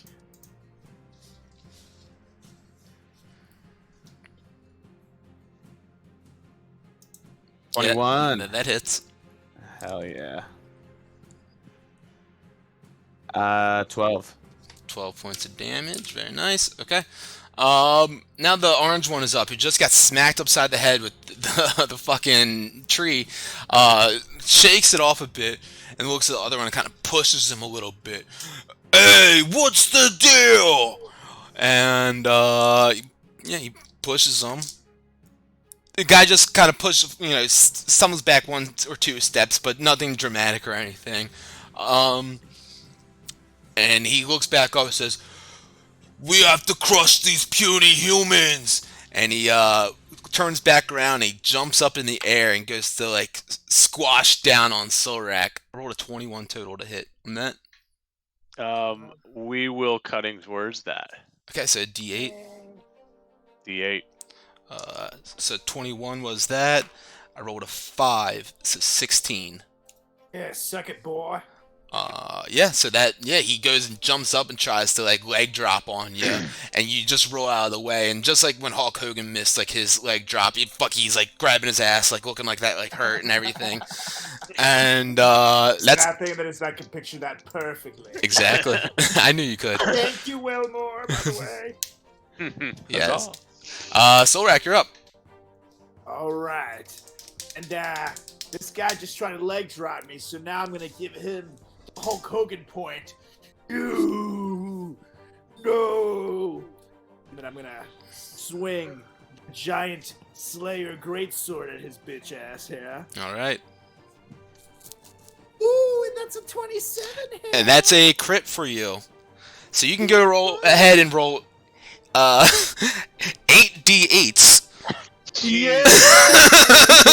Jesus. And hold on. So I guess wouldn't it be 4d8s and 2 and plus 2 max? Isn't it 16 plus 4, right? Because the crit. I get 2d6 plus 5 under a normal. Oh, that's right. Yeah. It's d6s. I said d8, but yeah. So it's 4d6 and then right? doubled. And then double, but wouldn't the first 4 be max? So we can call it that. 24 plus 4d6. Yeah, that's perfect. So go ahead and roll 4d6 and add your modifier. Okay, so 4d6. It's 13 plus 24. Plus your modifier. Which is. Well, my modifier is plus 5. I'm confused now. Yeah, Yeah. so 44? 24 plus, yeah. How do you want to do it, Solrak? Jesus Christ. Had to get the gears going. We had to think about that one. So as he misses the leg drop, and I Hulk Hogan point him, I see that he's sitting down basically. Yeah. So I jump up and I stab him with the giant Slayer sword straight in the middle of the top area of his chest, and then I slide down all the way down to his belly button. So it literally just like slashes open, and all his innards just come get out. Yeah. It's insane the amount of force and you just put behind this slash to get through this giant's thick skin and get these innards to just start spilling out. Everyone around you is bewildered and shocked because I mean you were just like in this blind rage going into this, and just to take down this giant in 2 rounds. Solrax, he's got a little bit of pep in his step right now with this giant slaying sword. Yeah, buddy. Shit, man. Anything else that you want to do? Point over to the other giant. Say, next, boy. Yeah, fuck yeah. Actually, you can make an intimidation roll with that. Cause that was intense. Ooh, that's a 20 here. That giant looks over, and he is definitely scared of you. Seeing his brethren just slain like this in such quick combat by little folk such as yourself. He's quite terrified of you, and he's probably gonna stay away from you. Wise choice. Yeah, homeboy, the little Ezekiel, he's up. He sees that happening. He goes, "Solrak, that was awesome, man." Yeah. He goes. Stay back. He draws back his arrow. He moves his hunter's mark to the other giant over there. Draws his arrow back, and he rolls a 20 total to hit. And he does a total of 7 plus of 20 points of damage on him. As this arrow comes flying through the air and just pierces into the shoulder of this giant, and he's roar! Puny humans! And he just like stomps, and you guys feel the earth vibrate and shake around you, and this tree starts swaying a bit. Brutus is up. He's just gonna hop over the carcass of this giant that's laying slain on the ground here, and just run and push off the body and jump up in the air and try to bite onto this giant. Seeing that his owner just like kind of did this ferocious attack on him, he's like, I got it too. Uh, he hit on one hit and bites onto his flesh, and he does a total of 8 points of damage only. Wilmore, you're up now. He's not wearing any like necklaces or anything, right? He is not. No. He is not. Gonna move tight to this wall. Yeah, I think I can move that far. Hold on, can I move that far? Let me see. Yeah, I can move that far. Okay. So I'm gonna move down here, tight to the wall. Down here, tight to the wall, and Desinate is. He just has to hear me, and that's 60 feet. So I'm gonna cast. Oh shit. Yeah, Desinate Whispers, and that should take his big ass by Brutus and Soul Rack. Yep. So I gotta make a wisdom save. Wisdom 14. So what do you whisper? Hold on. I whisper to the giant. I whisper, it's not. I whisper, size doesn't matter. He hears that, and for whatever reason, it drives him mad. He starts grabbing at his head and falling back. I rolled a natural one, and he starts running backwards. So 8 points of damage on the dissonant, and then Solrak, go ahead and give a swipe. Oh yeah, buddy. As he goes back, we'll say right here. Brutus also. Oh, Brutus rolled a. Oh, Brutus crit. 17 hits, yeah. Brutus fucking crit. So 12 damage. Alright.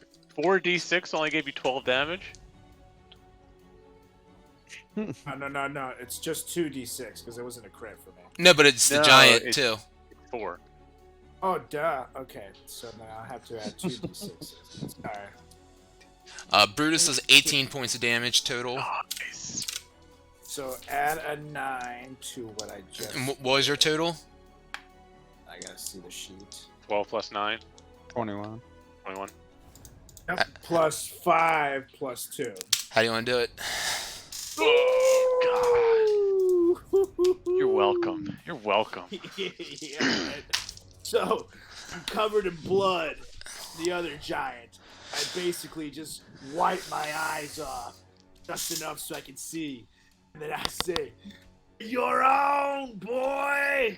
And then I just run straight through. And I just stab this one straight in the heart. Then rather than going up and down, I go to the right side. That's from the heart all the way nipple to nipple. Savage. As you do this, the giant just collapses to the ground. You guys, after the weight of it just hits the ground, feel the earth shake around you, and all the trees start to sway a little. A little bit of rocks begin to rubble, and some even fall off the cliffs just slightly after the sheer weight of this beast just collapses. And yeah, Solrag, you're standing between these two 16-foot tall hill giants who you just slaughtered here in broad daylight. And Ezekiel looks over at you and says, that was impressive.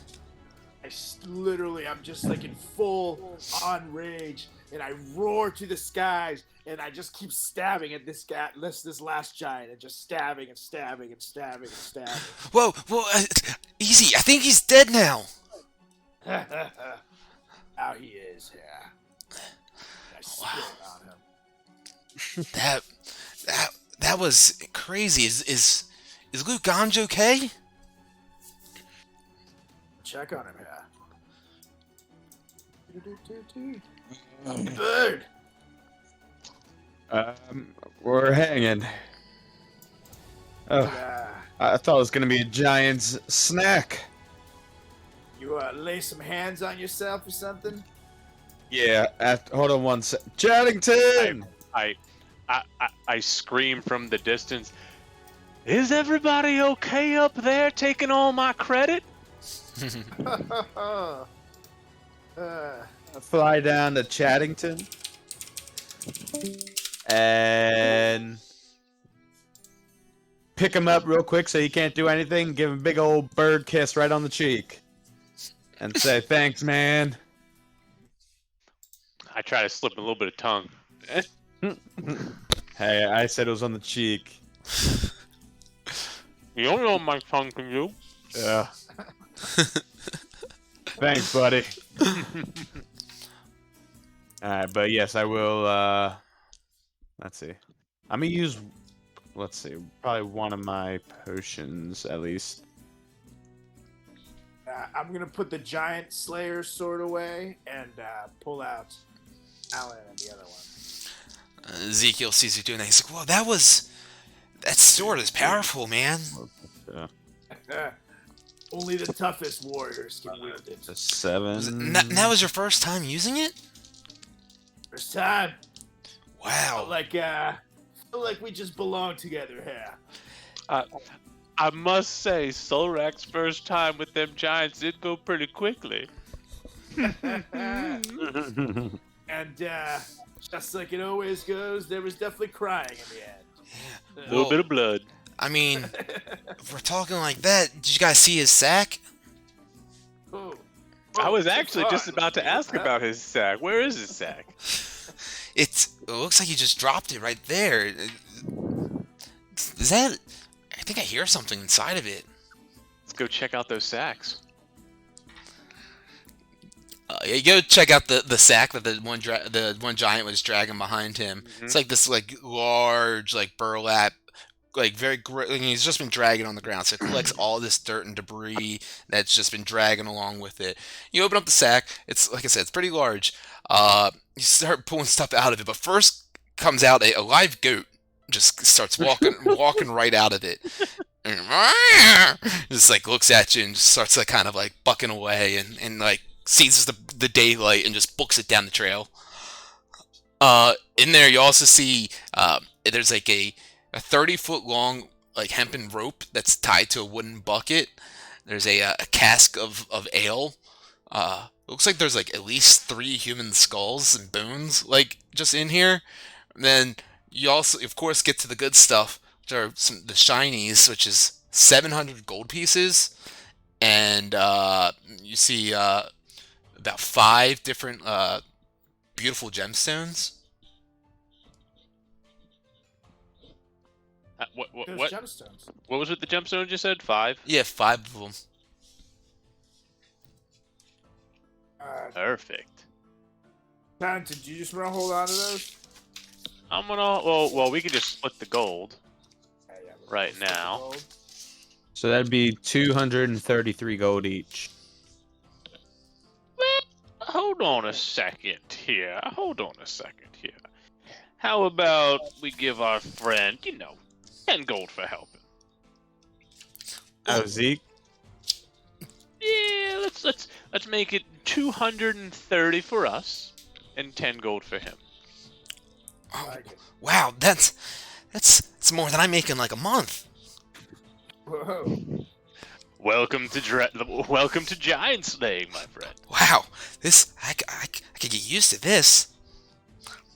And may I add, I think you did more damage to the giants than the bird did, Lizzie. So you're already cooler than him. Yeah. And you didn't die. I'm just as surprised as you guys are. I'm not. Well, You guys done yet? I guess the bird sucks. Bird sucks. That's why we're done. After they're done while they're bitching about me, I'm gonna pick up all 5 of the gems. you pick them up, and they're these nice kind of assortment of transparent gemstones. A couple of them are red, and a couple of them are green. One of them is this deep opaque black. So you have 2 garnets, 2 jades, and 1 jet.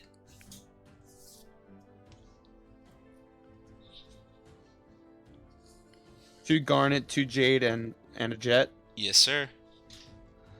JETS, just. hmm So you guys have 30 minutes left. Yeah, Yep. I'd probably go till about 11:30ish. Cool. I'm gonna check my compass one time real quick, just around the giants, around everything, see if anything pings. Yeah, you go and check that compass, seeing if you can find anything with your detect magic spell going off on it, and yeah, nothing seems to be going off around these giants. They're kind of Okay. dumb, low intelligent, non-arcana kind of, monstrosities. All right. Well, Ma- you gentlemen want to keep on going to Waterdeep? Let's do Yeah. it. Want everyone to roll me a d20 as you guys make it through your next hour of your journey. You guys are about more than a third of the way there now. Hey, 12. Oh. Cool. Luke, did you roll one? Not yet. I was doing my lay on hands. Oh, good. 9. 9, cool. Guys, make your way down this trail a little bit more. Solrak, as you guys made it your way out here before, remembered that you guys needed to head west on this trail, so you guys kept on heading down that way. Nothing too exciting, noteworthy happens. You guys spot a couple of unique looking rocks that you pass by you, and the sun's just shining down, and nothing too crazy until you get to this familiar place about 5 more miles and about another hour into the journey. This familiar place of where you guys ran into Gorba. This is the bridge expansing the passageway here over this river about 20-25 feet high. Let me get the little oh, Zeke Zeke out did here. show up. Yeah, I got him. Squeeze him in the middle. Alright, and you guys get your way up to this bridge. Solrak, you're leading the pack. It looks quite familiar to you. Buddy. Okay. Look over at everybody. Just remember, this guy is a trickster. If you have anything you like, make sure you hide it right now. If Oh, I have yeah. any jewelry or pendants, just kind of. Put tuck my 'em in. my locket away. Yeah, I'm gonna put my locket in my pocket so he doesn't see it. Is that a lock in your pocket, or are you happy to see me? Add a little bit of both. Alright, you guys make your way up to this rickety bridge with the sign out the edge of it that says, "This Gorba Bridge, you pay toll." You guys get up there. You don't see Gorba from where you're at right now, at least. Alright. You guys, Ash the Grip. yeah, keep on. Actually, I'm not gonna step foot on the bridge. I am going to be flying. Alright, Lugans, you fly. Just, take flight to the sky and trying to watch over the bridge. Does everyone roll me one more d20. Nice. It's kind of here. Alright, I'll take a 13. Cool. Team. Yours was a 19, Luke? Yeah. Alright. Mine was a 2. So you guys make it over to the other side of the bridge, and just as you do, once more, Gorba swings out from underneath of it to the top of the bridge and stops you right as you get to the end of it and says, "Hey! You're not re-sign again? You pay toll!"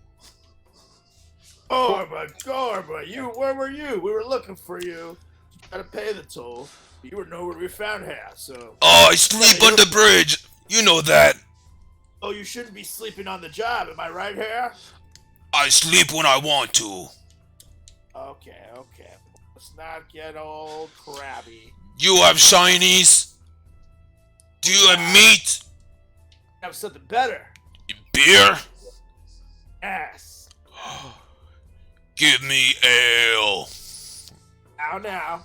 We'll give you this whole quarter keg of delicious beer, but we all get to crosshair. Deal? Make a persuasion check. You make that with advantage.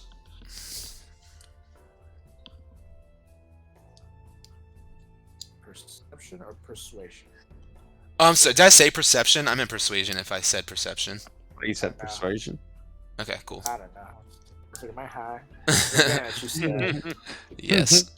You probably are you? Very. Yeah, yes. Yeah, yes, I am. Why, is there someone here? um, 12. yeah, so, do you present the keg to him? I'm holding it, but I don't give it to him until he agrees. Oh, what kind of ale? Chaddington. I forget the name. Do you remember? This is that stuff you like. It was a dark dwarven ale. The darker Bro. the better. Hand it over. Wait. You have to let us cross. Then it's yours. Yeah. Give me ale, you cross, that's fine. All right. So I hand it to him. Alright, peace out, Gorba. You hand it to him, and he takes his fingernails and he stabs into the top of the keg, and he like stabs into it and rips off the lid, and he just pours it over his head and starts down in the whole quarter keg. Just Doing that. that strong ale. I told you, Gorba.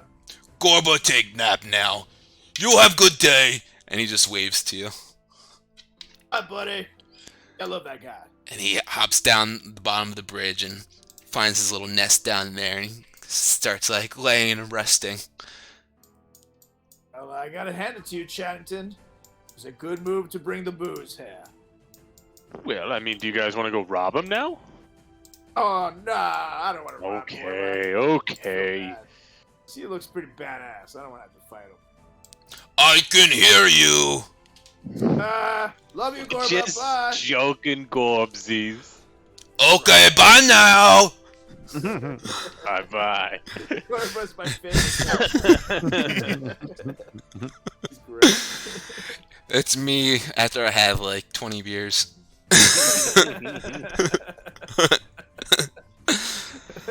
Alexa, make me sausage, please. The more cheese, the better. Alright, so you guys make it past the Toll Troll Bridge. Everyone make another D20 for me. As you guys make it through another hour of your journey, and you're inching your way. You're about 10 miles outside of Waterdeep now at this point. Not 20. At 20. Luke keeps on fucking it up for you guys. 12. No, I'm kidding. Oh no. No, I'm kidding. Alright, so you guys keep making this journey, keep going. The day becomes the evening, and the evening becomes the nighttime, as the sun has now set and the stars are shining in the sky with the moon hanging overhead.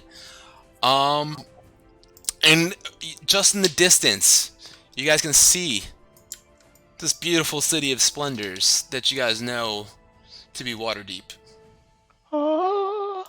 Oh yes. And oops, let's see. And you guys, once you guys make your way into Waterdeep, it's about, after making this trek, it's about 10 o'clock, 11 o'clock at night.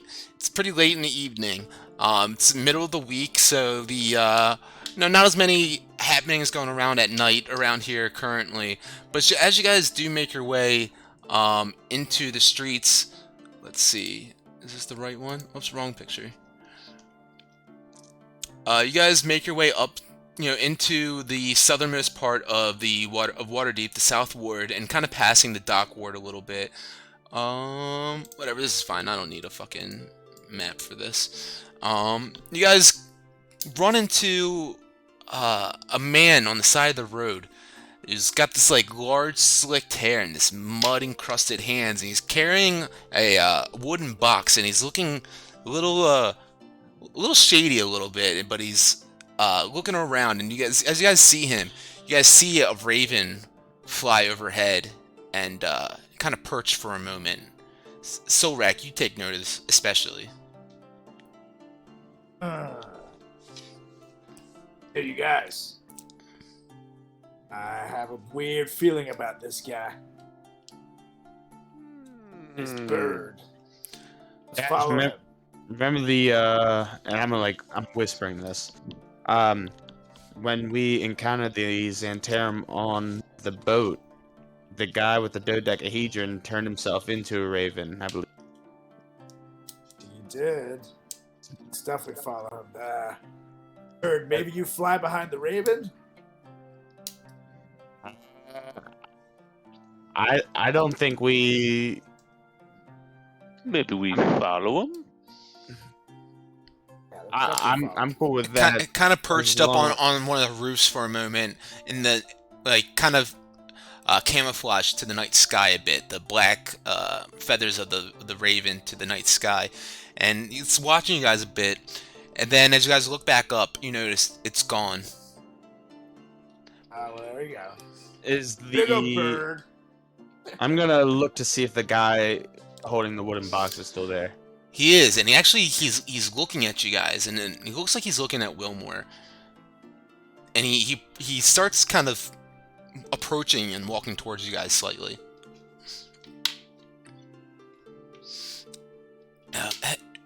Hello. Excuse me. Hello.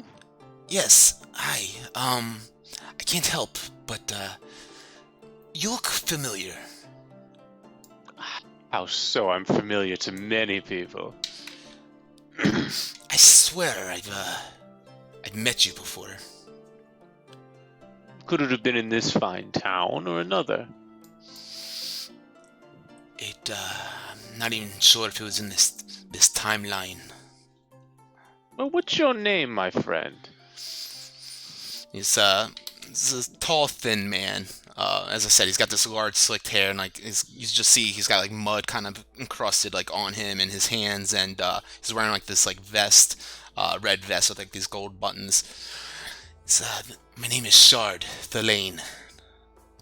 Shard Thelane. That is an interesting name.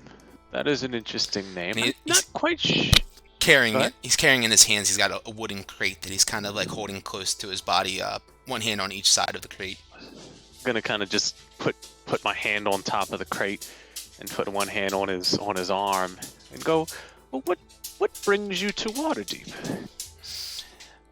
I am just traveling all around, kind of seeking out my life's work. Life's work. And as you put your hand on the box, give me a perception check. Perception. Exactly. 15. Because you feel a purring in the box. Can I ready a spell? What would you like to ready? And Command. what would? Well, you can just. Do you want to command him right now? No. I want to. I'm like kind of staying alert to our surroundings, and I guess in the event that I see a raven pop out, I want to throw a command at Okay, it. sure. Wilmer, were you saying something? Well, what exactly is your life's work? What are you doing around here? You see, I'm just a noble bard. I've been everywhere in this land. Yes, I feel like we've walked this path together before.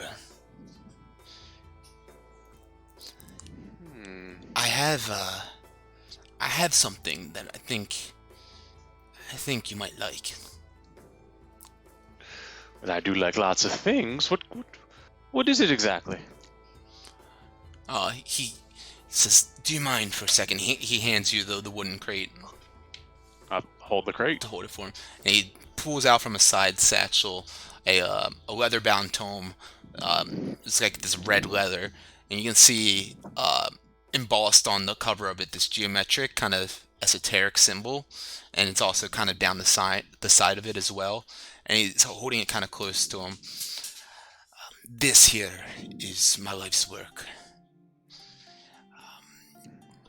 You say you're a bard. Yes, I'm a great bard, actually. Tell me, what kind of... Do you weave stories? Do you sing songs? I see this beautiful instrument of yours. I'm assuming you're a musician. I play a finest lute this side of the Mason-Dixon, which doesn't actually exist. Well, a bard, you say? I think I have something that you might come in handy one day. And he on the book he hands it to you. Seems to be a page that has a ribbon that inside of it that's bookmarked. And he hands that to you, and he gestures for you to hand him back the crate. I swear I've seen you before in this book of mine, this tome. It may be able to lead you in a way for us to be able to connect this circle full. Well, my friend, I would not say that I haven't had a more interesting meeting in this city of Waterdeep than I have you, but it's very interesting. I hope to make the circle full, my friend. Yes, and he hands you the book, or you're holding the book, and he's like has the box to him. You hear the meow inside of the box. You know, there's obviously a cat inside of it now that you fully have realized. And it says, Hey, real quick, mm-hmm. I just want to say I am going to, and I can do this after what you're about to say, but I am gonna use my divine sense to detect good and evil. Okay. Yeah, you use that divine sense. Let's see. What was I just saying? What You're was saying I just something saying? about the cat, something about the cat in the box. Yes. So, yeah, you hear the purring of the cat in the box, and it says, "Oh, don't mind him. That's just Frank." Frank? Well, how's Frank doing?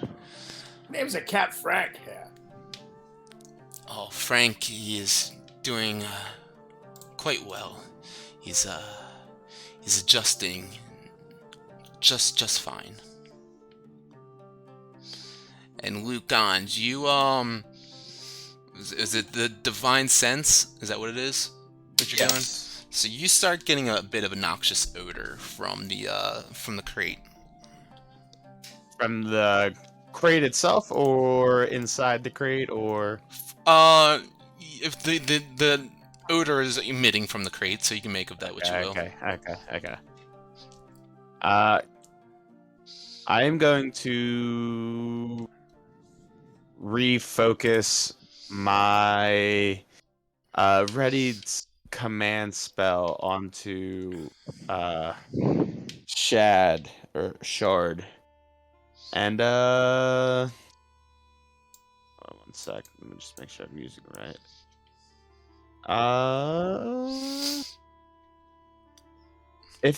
If he falls prone, does he drop whatever he has? Yeah,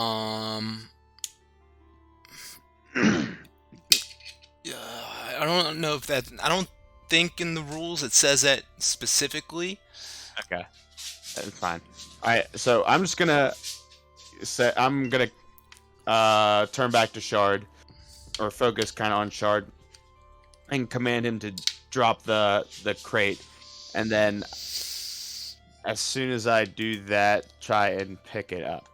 Okay. So what's that? A wisdom for me? I need to make. Wisdom 12. I rolled a natural 19. So Shard, though, he sees you trying to do something, and command is verbal. So you actually say this in a bit of a voice, like a tone that you have, and he says, "Nice try, Birdfella, but I've had many years trapped inside a magical fortress, and you can't penetrate this mind."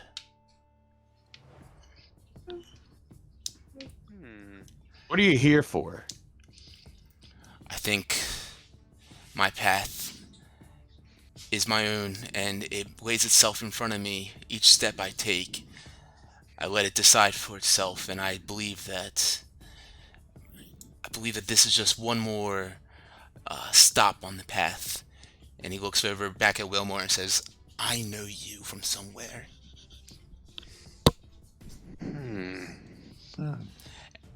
What's the deal with this guy, Wilmore?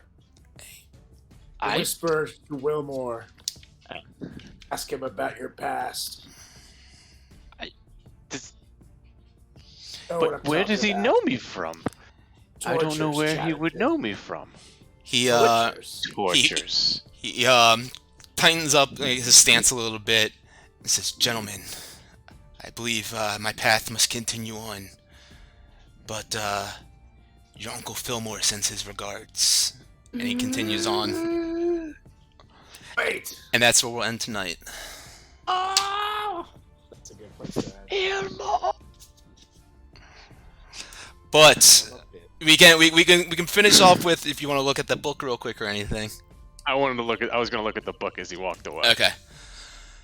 So you check out the book, and as he's walking away, and specifically this page with the ribbon inside of it that's bookmarked, and it seems to be a way to contact spirits that have passed on to an ethereal realm, as it says in there that you can do so by stating the following as you maybe perform some sort of seance or gathering of the souls, if you will. You can state, "Spirits of the ethereal realm, we are strangers who come openly and without malice. We seek only to know your stories and to help you find peace. We entreat you, make your presence known." And then it also says to only ask the spirits simple questions.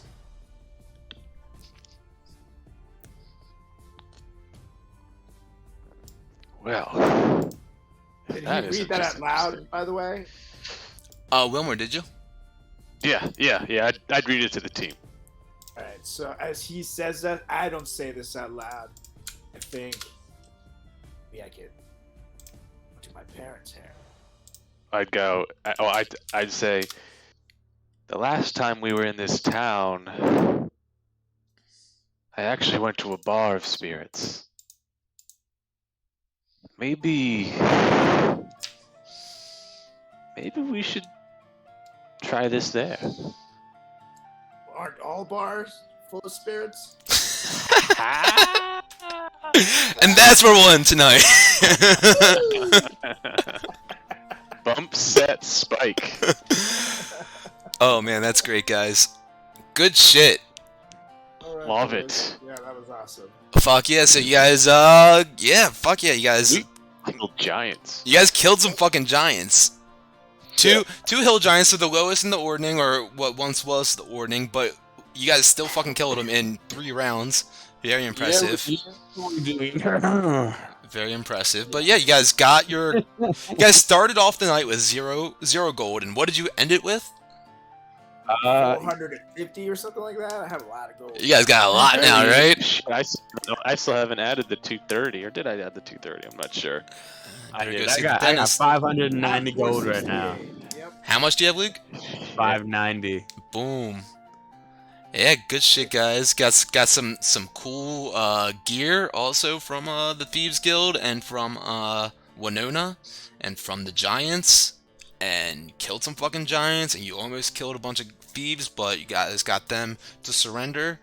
And returned some stuff to the temple for Winona and got some blessings from them and the Reverend Mother. Started heading out of Nightstone with good old little Zeke up to Waterdeep, up the high road, and ran into those giants who looked like they were looking for some food, trying to kill some elk, but man, you guys were almost stealthy enough to hide away from them and sneak away. You were literally one stealth roll away from getting there, And but hey, it wasn't too bad of a fight. Luke Gons went down, but came back up pretty quick. And you guys made your way up to Waterdeep to see this strange man who swears he knows Wilmore from somewhere. Presented this tome of I mean, to be able to contact spirits. It seems like it's like destiny almost for some weird fated reason. Fillmore's alive. I don't know. I don't know. I love it. I don't know. Good shit, guys. Anything else that you want to add in here before we call it a night? Make sure to come on board the next time we're on here, because if you think the journey's been badass so far, you ain't seen nothing yet here. Come back in 2 weeks. Goblins under the stairs here. That's right, 2 weeks. Yeah, because Halloween next week, so we're gonna take the week off, and then we'll be right back at it. And might have to miss the next week too, but we'll see. Hopefully, I'll be back. Flying across this country once more. Hopefully, I'll be back in time. But with that said, that was an awesome game, guys. I had a lot of fun with that. That was great. That was a good time. Fuck yeah. So go ahead, and you guys are in Waterdeep. We can save if you guys want to. Actually, we'll just leave it here. So go ahead and we'll call it a night. Watch out for those goblins under the stairs, I suppose. Yeah. All right. Later, guys. Take care. See you. Peace out. Peace. All right, bye.